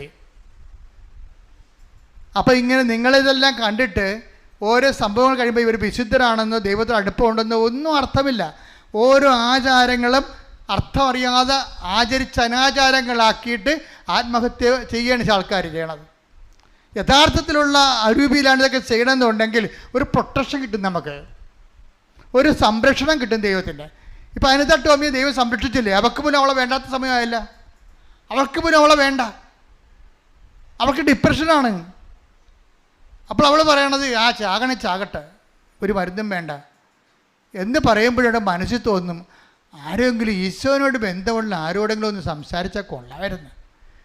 അപ്പോഴേ എന്താണ്, മാതാവ് കൊണ്ടുവന്ന് റീനയെ കൊടുക്കുകയാണ്. ഇതാണ് നീ പറഞ്ഞ ആൾ. അത് തന്നെ റീന അച്ഛനുമല്ല കന്യാസ്ത്രീയുമല്ല, ഒരു വീട്ടമ്മയാണ്. പക്ഷെ എന്താണ്, പവേഡാണ് ആൾ, പവേഡാണ്. അപ്പോൾ പറഞ്ഞാൽ നിനക്ക് ഡിപ്രഷൻ ഇല്ല, കണ്ടാ സുവിശേഷം പോണ പോക്ക് കണ്ടല്ല, നിനക്ക് ഡിപ്രഷൻ ഇല്ല, നീ കൃപാസ അമ്മയുടെ കാര്യം ചവിട്ട്, മണ്ണി ചവിട്ട്. പിന്നെ എന്താണ് അമ്മ തീരുമാനിച്ചോളൂ. അമ്മ തീരുമാനിക്കുമ്പോൾ എന്താ പറയണത്, വന്ന് സാക്ഷ്യം പറഞ്ഞോളാൻ പറയുക. അമ്മ തീരുമാനിച്ച് അപ്പം തന്നെ പച്ചക്ക് വരക്കും, പച്ചക്ക് അപ്പം തന്നെ മഷിയുടെ വരക്കും. ഇത് ദൈവത്തിൻ്റെ തിരുസന്നിധിയിൽ നിനക്ക് നിന്നെ വേണ്ടെങ്കിലും അതല്ലേ ബൈബിൾ പറയണത്. Take the bird of God, സ്തുതിക്കട്ടെ, ഹല്ലേലൂയ ഹല്ലേലൂയ ഹല്ലേലൂയ ഹല്ലേലൂയ ഹല്ലേലൂയ. യേശുവേ നന്ദി, ഹല്ലേലൂയ ഹല്ലേലൂയ ഹല്ലേലൂയ. യേശുവേ ആരാധന ആരാധന ആരാധന. ഹല്ലേലൂയ ഹല്ലേലൂയ ഹല്ലേലൂയ ഹല്ലേലൂയ. യേശുവേ സ്തുതി, ഹല്ലേലൂയ ഹല്ലേലൂയ. ഹെബ്രായർ 13:5. ഹെബ്രായർ 13:5. ഞാൻ നിന്നെ ഒരു വിധത്തിലും അവഗണിക്കുകയോ ഉപേക്ഷിക്കുകയോ ഇല്ല എന്ന് അവിടുന്ന് പറഞ്ഞിട്ടുണ്ടല്ലോ. അതാണ് അവിടുന്ന് പറഞ്ഞിട്ടുണ്ടല്ലോ. അതെപ്പോഴും ഓർക്കണം നമ്മളെ. അവർ നേരത്തെ പറഞ്ഞതാണത്. ഞാൻ ഒരു കാരണവശാലും നിന്നെ ഉപേക്ഷിക്കുകയോ അവഗണിക്കുകയോ ചെയ്യത്തില്ല എന്ന് അവിടുന്ന് പറഞ്ഞിട്ടുണ്ടല്ലോ. അതുകൊണ്ടാണ് നേരത്തെ ഉള്ള അവിടുത്തെ വാക്കിൻ്റെ അടിസ്ഥാനത്തിലാണ് അനിത ടോമിക്ക് അവളെ തന്നെ വേണ്ടെങ്കിലും ദൈവത്തിന് അവളെ വേണമെന്നും പറഞ്ഞ് ചേർത്ത് പിടിക്കണത്. ഇതിൻ്റെ ഈ ചേർത്ത് പിടിക്കൽ തന്നെ ഉടമ്പടിയിലോട്ട് വരുമ്പോൾ ദൈവം ഒരു കാലത്ത് നിന്നെ കൈവിടാതെ പിടിക്കുക തന്നെയല്ല, ആ വിഷയം നീ കൈകാര്യം ചെയ്യുന്നവരെ നിൻ്റെ കൂടെ നിന്നുകൊണ്ട് സഞ്ചാരിമാരെ കൈകാര്യം ചെയ്തുകൊണ്ട് നിന്നെ ഉയർത്തി അവളെ അനിത ടോമിയെ പൂർണ്ണമായി സുഖപ്പെടുത്തി അവിടെ കുടുംബ പ്രശ്നങ്ങൾ പരിഹരിച്ചു, അവിടെ കുടുംബജീവിതം ക്രമീകരിച്ചു, അവളെ വിശുദ്ധീകരിച്ചു, അവളെ സാക്ഷിയാക്കി. കൈയടിച്ച് സ്തുതിക്കട്ടെ.